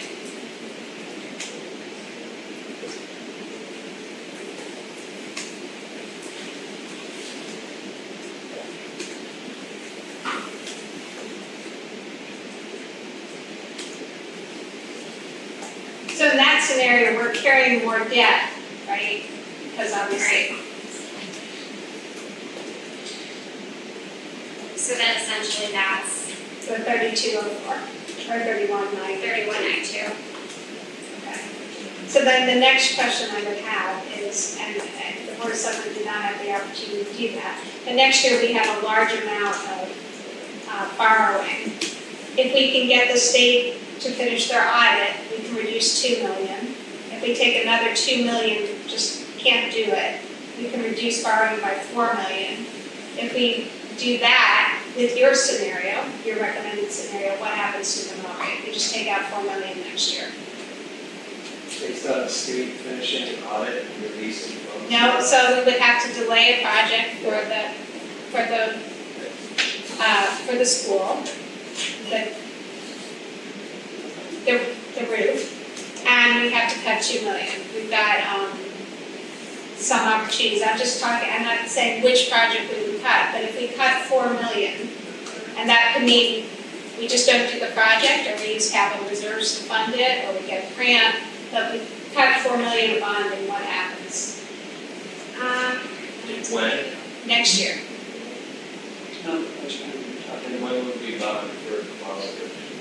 Flower Bridge gets bonded in 2025, right? Great. The library will be closing in 5 minutes. If you are working on a computer, you need to sign off at the time. If you have any materials that need to be shut down, please bring them to circulation desk now.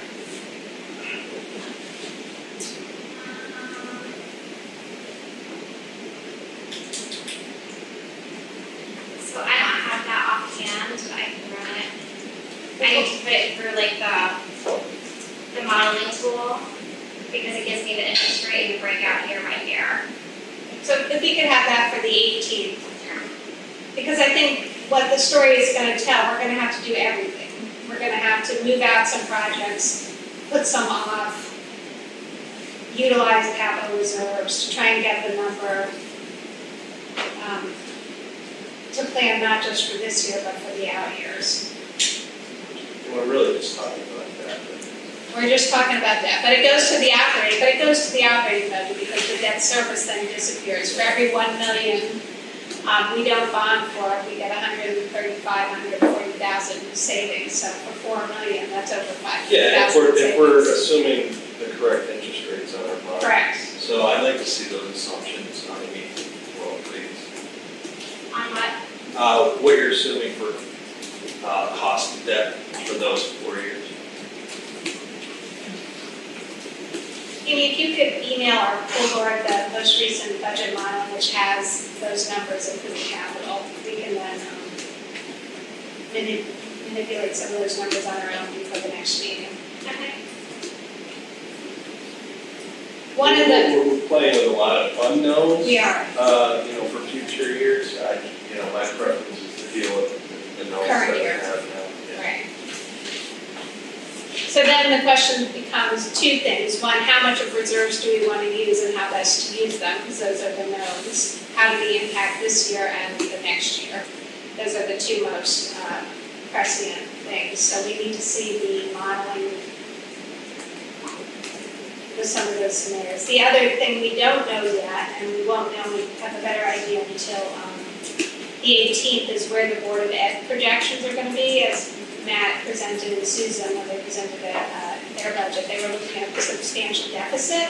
And if that continues, that means those dollars will not be available to use to offset debt service. We're optimistic that they're going to come in much closer, but projections were quite large when they presented, and we are making some progress there. And if you have any updates, I know we're going to get an actual update on the 18th, but we haven't run the final numbers yet. No, great, let's see. Just- Get these numbers. Just to compare phase, we're looking at tax increases over the next couple of years. Tax increases coupled with volatility, to me, it's worse than tax increases in the predictable future. Some of the reactions tonight, unexpected, it's up. And I guess I concur with Derek. It's going to go up. I'd like to know. I would not want to be surprised by a larger increase on top of one that we're already know is coming.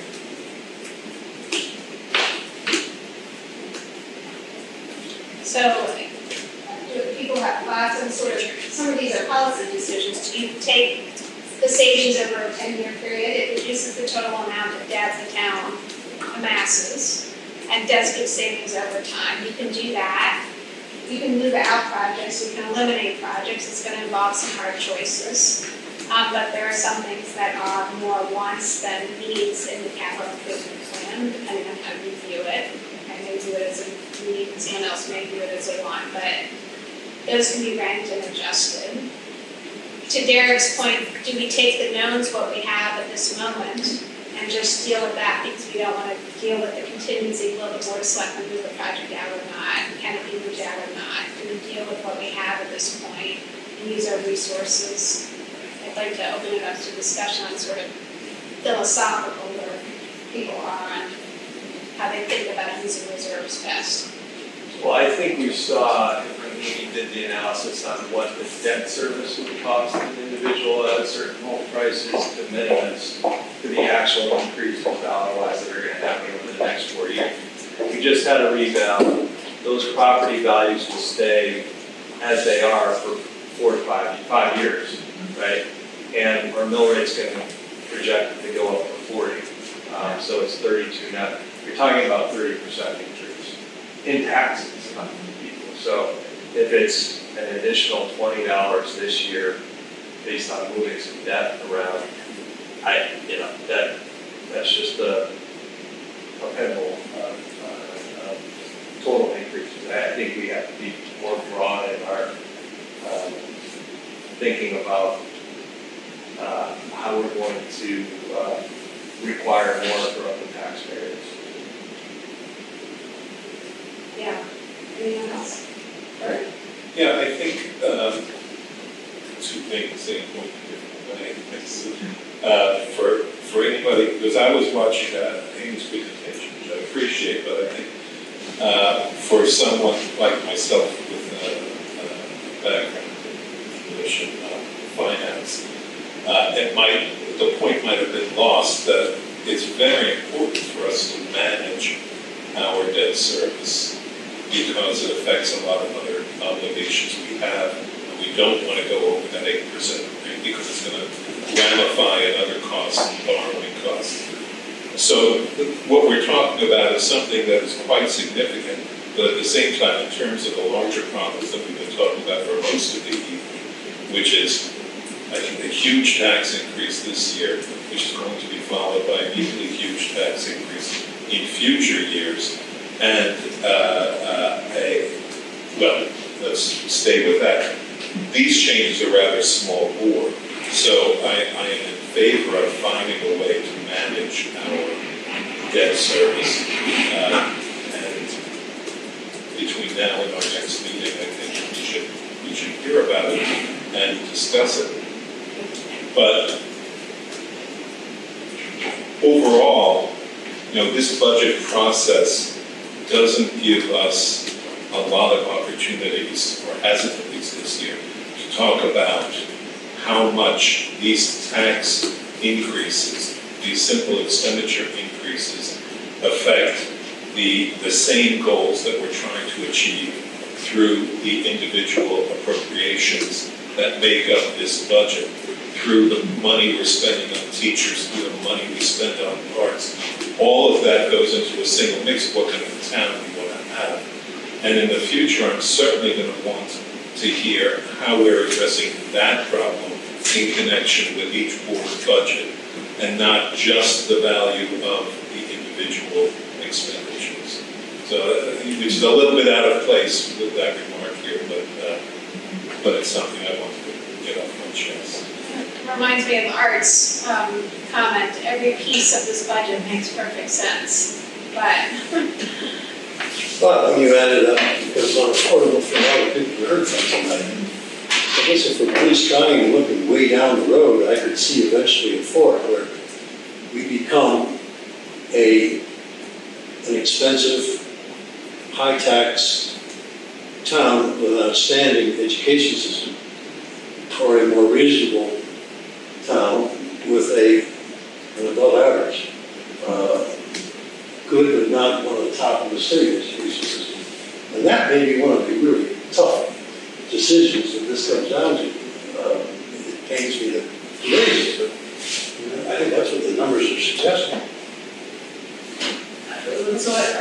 just sort of pick up on one of the people who spoke, and actually one who didn't, but said, oh, well, Gordon already said what I wanted to say, so I didn't. They're both retirees, and their point was taxes keep going up, they're gonna leave.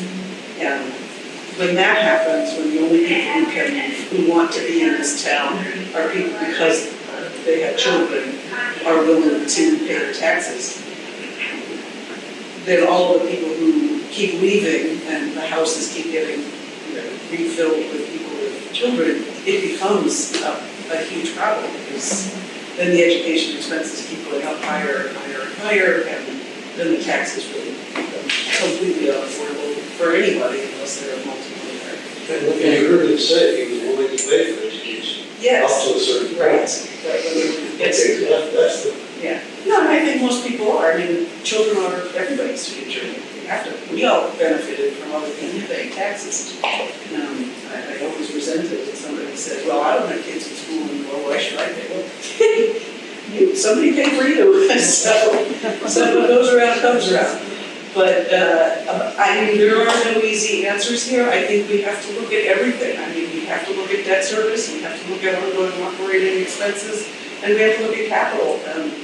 Every one of the projects that gets discussed, every one of the programs that gets discussed, taken in itself sounds great, but we can't do them all. And somebody's got to start ratcheting that down. And I know both other boards have already tried to do some of that, but I feel that more needs to be done. So we need to look at every opportunity. I'm hoping that with all the discussion at the state, that there will be a change in the revenue picture from the state, and we won't know that for a while.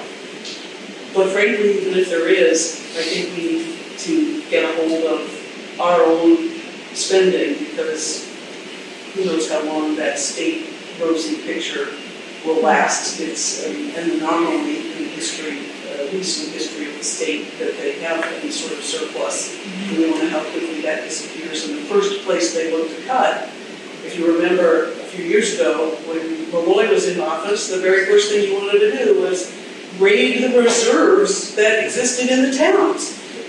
So we have to be cognizant of that, if they may lay the golden egg this year, but that goose is not going to lay it for very long. Mike, did you want to add anything? I guess the thing that I would add is a lot of great points have already been made. Another landmark project is right down the pike, right? And we can barely afford what we're doing now, in my humble opinion, and remain competitive as a town, right? And it's only a matter of time before a next really big project comes in front of us. And I don't see how we'd be able to do it. I think what was interesting, well, I'll start by saying I think we all need to understand that 80%, wait, I forgot what the stat was, of our revenues come from property taxes, right? When we talk, I feel great about the fact that we're right on par in our spending per pupil with our colleagues, but West Hartford, Glastonbury, Farmington, and Avon all have a huge commercial base to help offset that per pupil. Simsbury does not. So, again, it's just an awareness of costs going up, yes, but where it's coming from is really important. Nobody talked about tonight either the fact that, I think this recent banking crisis has really changed the playing field for a lot of people, and I think in terms of how they feel where the economy is going over the next 9 months. I would say most people think now it's not a matter of whether there will be a recession, but how far deep of a recession there will be. So we can all estimate that interest rates are going to go down, but really with, and as you've seen with, CPI prints and PCE prints, that and the headlines, people are losing their jobs. There are the Fed's done what it's wanted to do, which is increase the unemployment rate and reduce the number of jobs outstanding. So that, I don't know if people know, but the JOLTS report basically reducing the number of actual jobs that are out there. It was two jobs for every one employed person, which just puts tremendous amount of pressure on labor. We're seeing that retreat significantly right now. So the point being is that there will be a recession either this year and possibly into next year. And that needs to be contemplated too as we make decisions about future spending of Simsbury taxpayer dollars. Just one quick comment. Interestingly, just as a note, I know this of Avon, and I don't know the other towns that you mentioned, but people always assume that other towns have a hugely greater commercial base than we do, and that is true in some cases. But when you look at Avon and Simsbury, we were about equal in the percentage of commercial versus residential. The difference is that Avon has a lot of $1 million houses, and Simsbury doesn't. We're not as wealthy a community as people think we are. We have a lot of workforce housing, middle class housing here, and if you want more millionaires to move here to build $1 million houses, you don't want to have a really discouraging tax rate. So a couple of things. No, I'm not saying it is, but that's where your revenue comes from. A couple of things. In the summer, Amy had suggested, and I immediately congratulated her for the suggestion, is that we do a capital workshop hosted by our board, inviting the Board of Selectmen, the Board of Education, and really go through the numbers, work with our bond council, look at debt service, what we could do, when we could do it, and sort of plan out long term, because we do have needs that we have to meet. And the question is not, for the Board of Finance, it's not whether we meet the needs, but when we meet the needs, how do we do that, how do we plan so that we can do it to best effect for our residents. So we'll do that workshop, we'll take a vote on that at the very next meeting, but I think that was a great suggestion by Amy. And we're really going depth, so that will be a multi-hour workshop, it's not just an evening, so we'll plan for that over the summer. In terms of scenarios for next time we meet, so Amy, can you also do a scenario where we use $2 million this year for this issuance? So $2 million for May issuance? Yeah. And then possibly $1 million in the out year, so flip what the Board of Selectmen has done. Okay. And how that works on the mill rate. And then you also just sort of summarize the total cash level with the various scenarios, obviously along with the use of the sums. So we'll start with that. Is there any other information the board members would like to prepare before we meet next week? It's mostly we'll start looking at the actual budget, see what we can adjust, what we can't adjust. Are there other funding mechanisms? Again, the Board of Finance's primary role is to not make decisions for the other boards, but to look at how best to fund it and what tools do we have, are there other funding mechanisms, can we do things in a different order or from a different fund? So we'll be looking at those sorts of considerations, but also taking into account obviously the public input. This is a very large tax increase for many of our residents that are largely seen in a number of years, but again, in line with inflation. And with other towns that are going through revaluation, you saw that Glastonbury's tax increases in the 5% range, and Farmington is in the 10% range, in part because of revaluation, in part because of spending. So we'll take a look at all those inputs in April.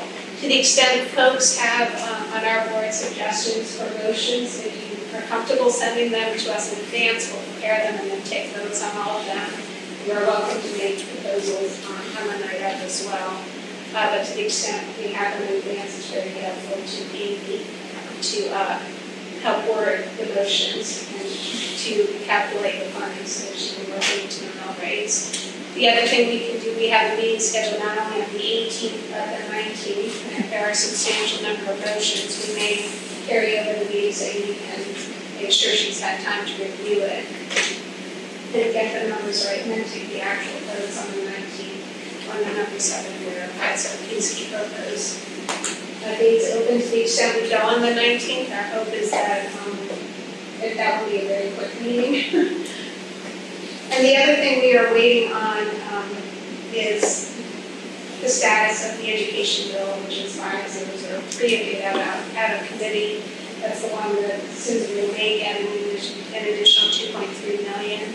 It's not clear whether that money is earmarked and will have to be used in accordance with the state's wishes, so it may not give as much budget flexibility at this point. It's looking like some of the initial indications are that it's going to be earmarked. Are you seeing that as well, Matt? Yep. And earmarked for what? They have state mandates, Yeah. but I'll let Matt. I don't know the details of it, but I do think most of it is tied to ECS. My understanding is it would go to the town.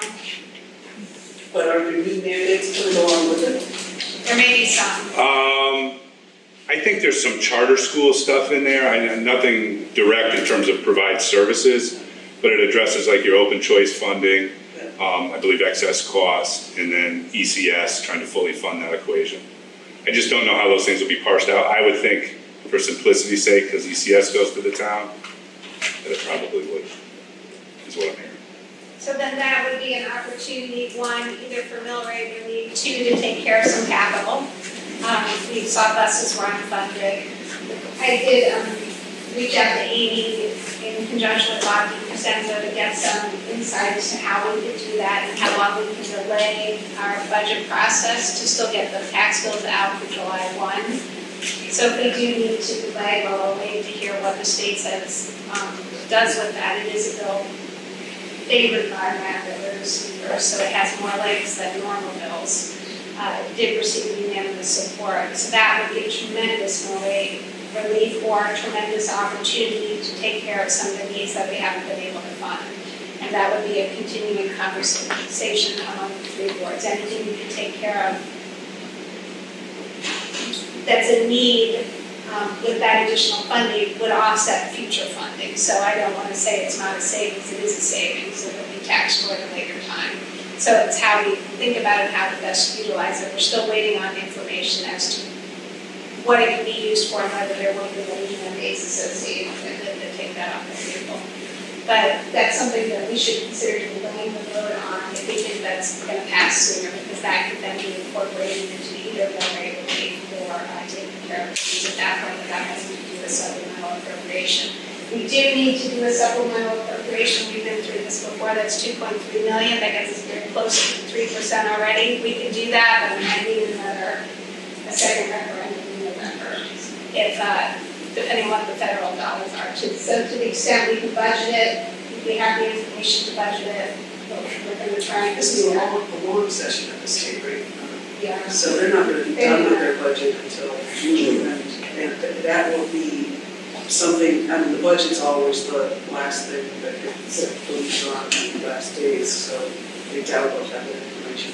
So, yeah, so that's going to make it a challenge, but we will have better information in April in terms of year-end projections and what we'll have left to use to do some of the offsets of the mill rate. So to the extent we can, we'd like to, how do people feel? Do we want to do some of those reserves to offset the current mill rate? Are we more interested in offsetting the out-year mill rates? Are we interested in reducing the total amount of debt, or is it for debt service? I just want to get some guidance from this board so Amy can work on some other models, and I just want to apply to Amy because I did ask her to not just what's happening in the current year, but to think of the out years and how we can do sustainable planning.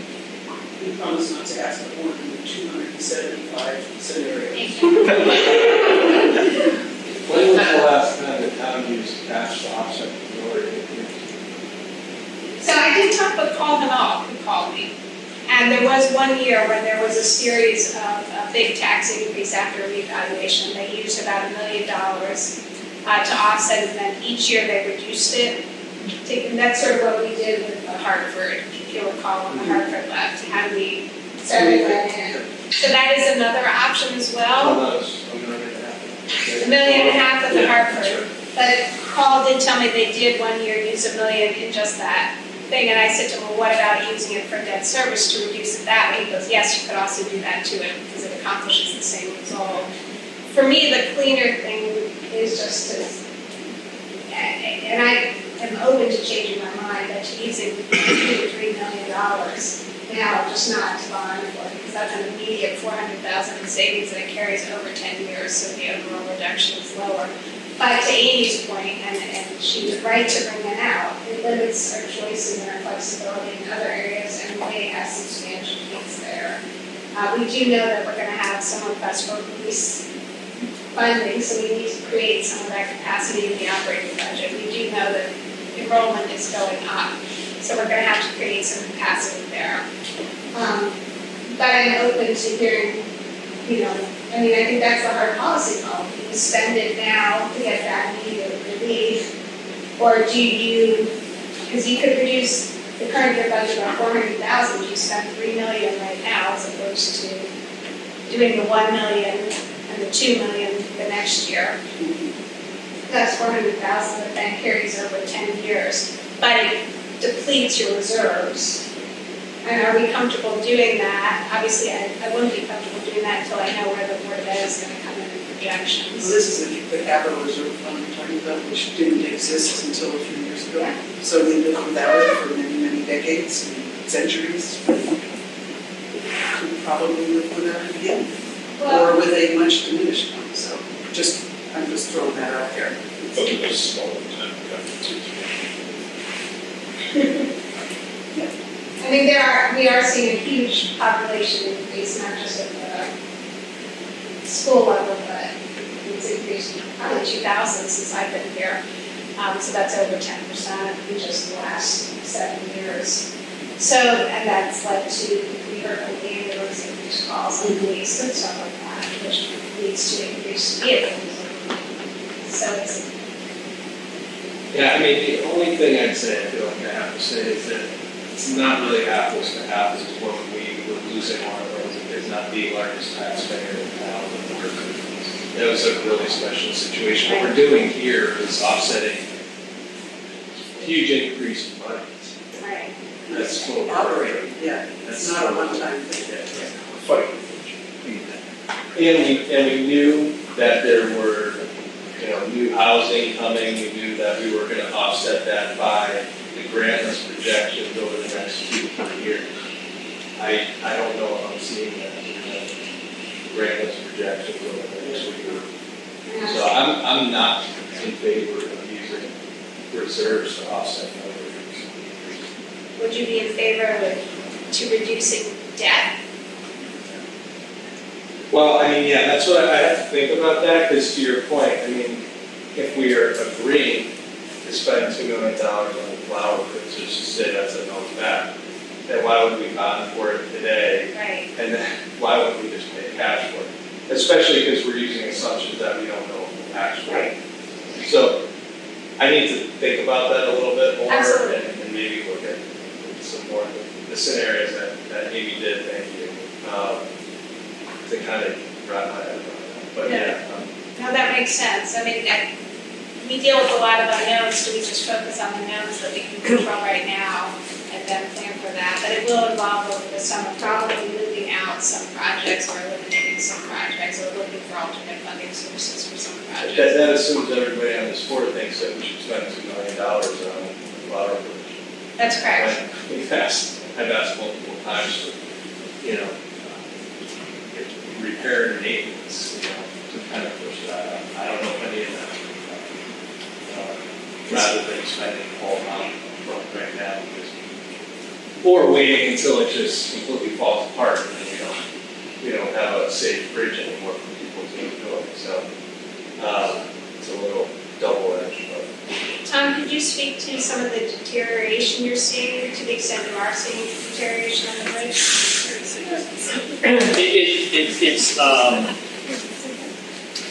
The bridge is clearly rusting. The coating system has failed, but at the same time, at this point, it's not a structural issue. There have been, over the past few years, a few minor structural issues. The bridge is safe. But at the same time, every year you wait, that deterioration is just gonna keep continuing to go on. And at this point, we've engaged the services of an engineering consultant that's gone through an in-depth evaluation and right now has cataloged which pieces need to be replaced, which pieces need to be repaired. That set of plans is only going to be able to sit on the shelf for a limited amount of time, or the data is going to be inaccurate and need to be refreshed. That, I forgot, I know I saw it at some point, Tom, kind of the budget of the 2 million, but does that include, you know, I don't know, whatever, the equivalent of sandblasting and repainting or recoating it as well? Yeah, the bridge is basically going to be put into a giant tent because we have to make sure that the existing paint particles and the lead don't make it down to the river. Everything will be blast cleaned. Those metal bars that you see kind of making the X's, those, if they're rusted, will be replaced. Rivets get replaced with bolts, and everything's going to be painted. And they picked the color, a nice dark green, which was the original color. So it'll get brought back. The other thing that I hope to do as part of this project is to look at the watering system they have for their plants to make sure that that's not going to contribute to further accelerate the rust of the new bridge.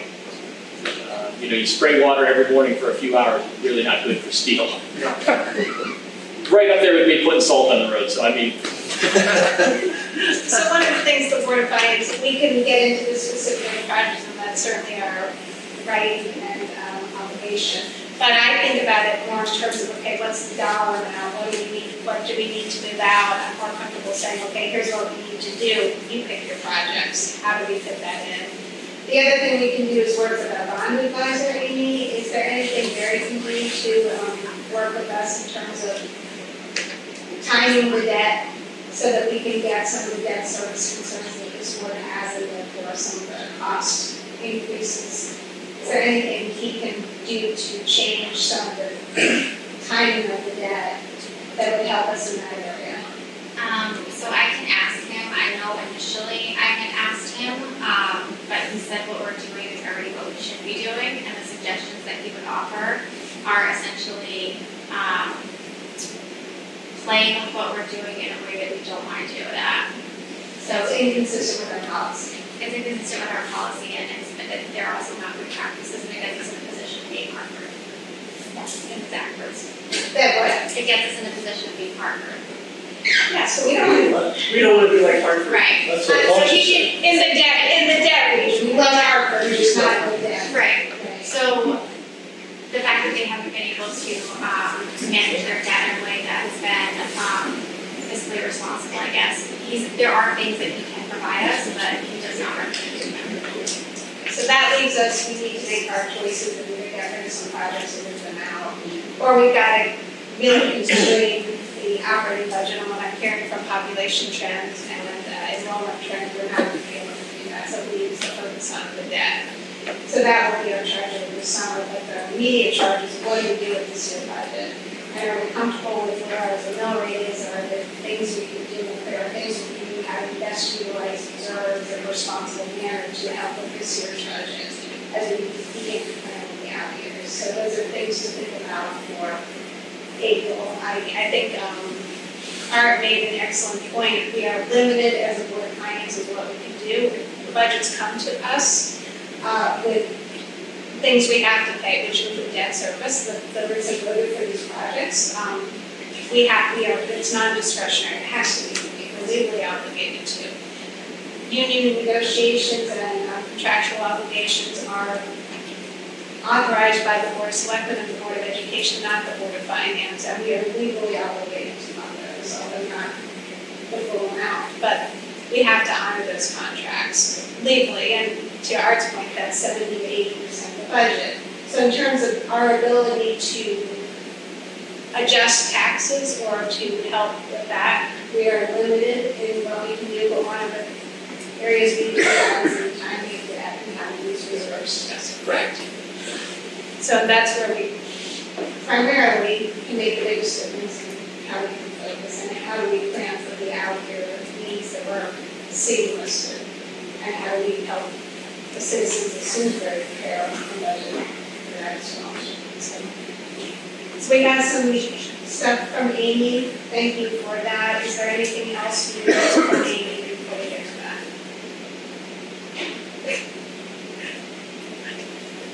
If somebody does have something, please get that to Amy as early as possible, so she has time to put it together. And again, just like to send those in advance so that we can put that together and we'll just go through them at that point. And as always, we welcome the public to come to our next meeting if they have additional thoughts. We look forward to hearing. And I have a question related to that. I'm wondering about communications to the public. I know that we did put a letter on the website. I couldn't readily find it. A couple people contacted me saying, where do I find the budget? There's nothing on the website that says like on the main page, budget. You really have to work hard to find it. Pardon? A budget link to me. Yes. A budget that makes it easy to find. We've done that in the past. Did we have out, and I didn't notice them, but that doesn't mean they weren't there, the sandwich board signs that said public hearing today. I didn't notice. No sandwich boards. Pardon? We didn't have them. So I'm just concerned about public awareness of the budget situation. I think we do a really crummy job, to be honest with you, and I'm not blaming any one person, but we collectively don't do a good job of informing the public of what's going on. And in this year in particular, given that we're looking at some people having enormous potential tax increases, the last thing I want is for people to get their first tax bill and come out with pitchforks saying, you never told us this was happening. I think they'll do that regardless, Linda. Yeah, they will, but you know, and I've had many people over the years say, even when I was state representative, tax or not, like, did you vote on the budget? No. And my response has always been, well, we should have voted on the budget, but when we don't make it even easy for them to know that there's a vote or that there's a public hearing, then it's hard to blame them for not being more involved. I think we have to make it easy. Just listening to this stuff that we do, and that because we have the benefit of hours of reading these big fat books, we kind of understand all the stuff that's being put on the screens, but to the average person in the public, this is gobbledygook. We don't make it accessible, and I think we have to do a better job of that.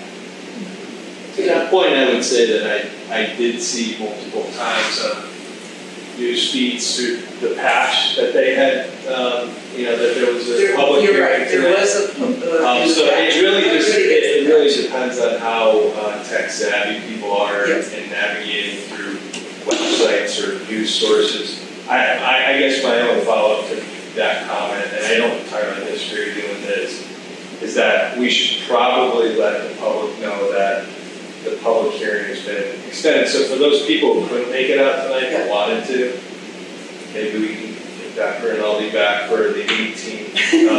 No, in all seriousness, for the 18th or anybody else who couldn't make it tonight that wants to say their piece, I think it would be. Yeah, I think we gotta get the boards out and make the website easier to find the budget. And our budget's been current in other publications, so it's. But what was out there. current a while back was that we were having a tax increase, which is the converse of the two. There was a stick-up article. It was a That was in the state reporter, said our taxes are going down. Yeah. And it's true, the mill rate is going down. The mill rate did go down 17%, so that is factually true that the mill rate went down, but as we know, during the a lower mill rate does not equate to a higher. You're being generous. If you read that article, it said your taxes are going down. Your taxes are going down. Yeah. That's a pretty thing. So we are ready to go on to, no, I think everyone does their best. And I think adding the fund on the front page will be terrific. And the next meeting will go out on the listserv to let people know that the hearing is out there again. And to the extent we can do social media, so people know that there is everyone who does that. And the sign boards, people can read those when they drive around. Great. So first of all, thank you to everyone who stayed for this meeting. Interesting. We're grateful. You didn't fall asleep. Yeah, you're still awake. Makes us very happy about that. And we have minutes to approve.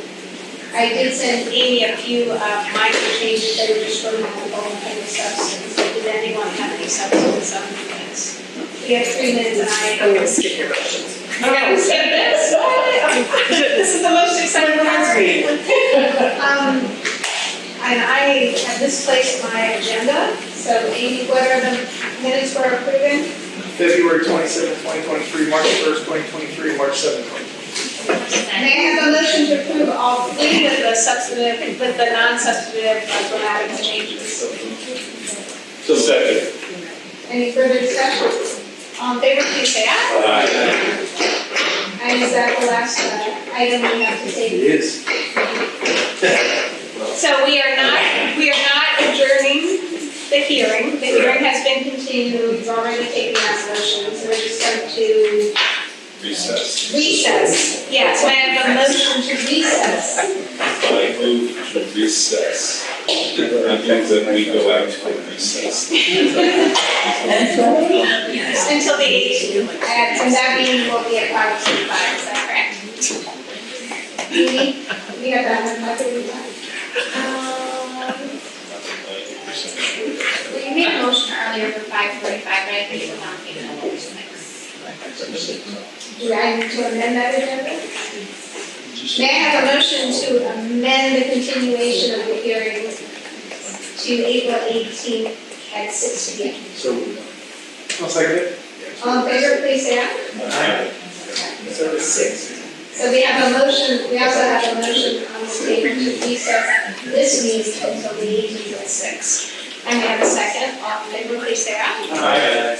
That motion carries, and we will see everyone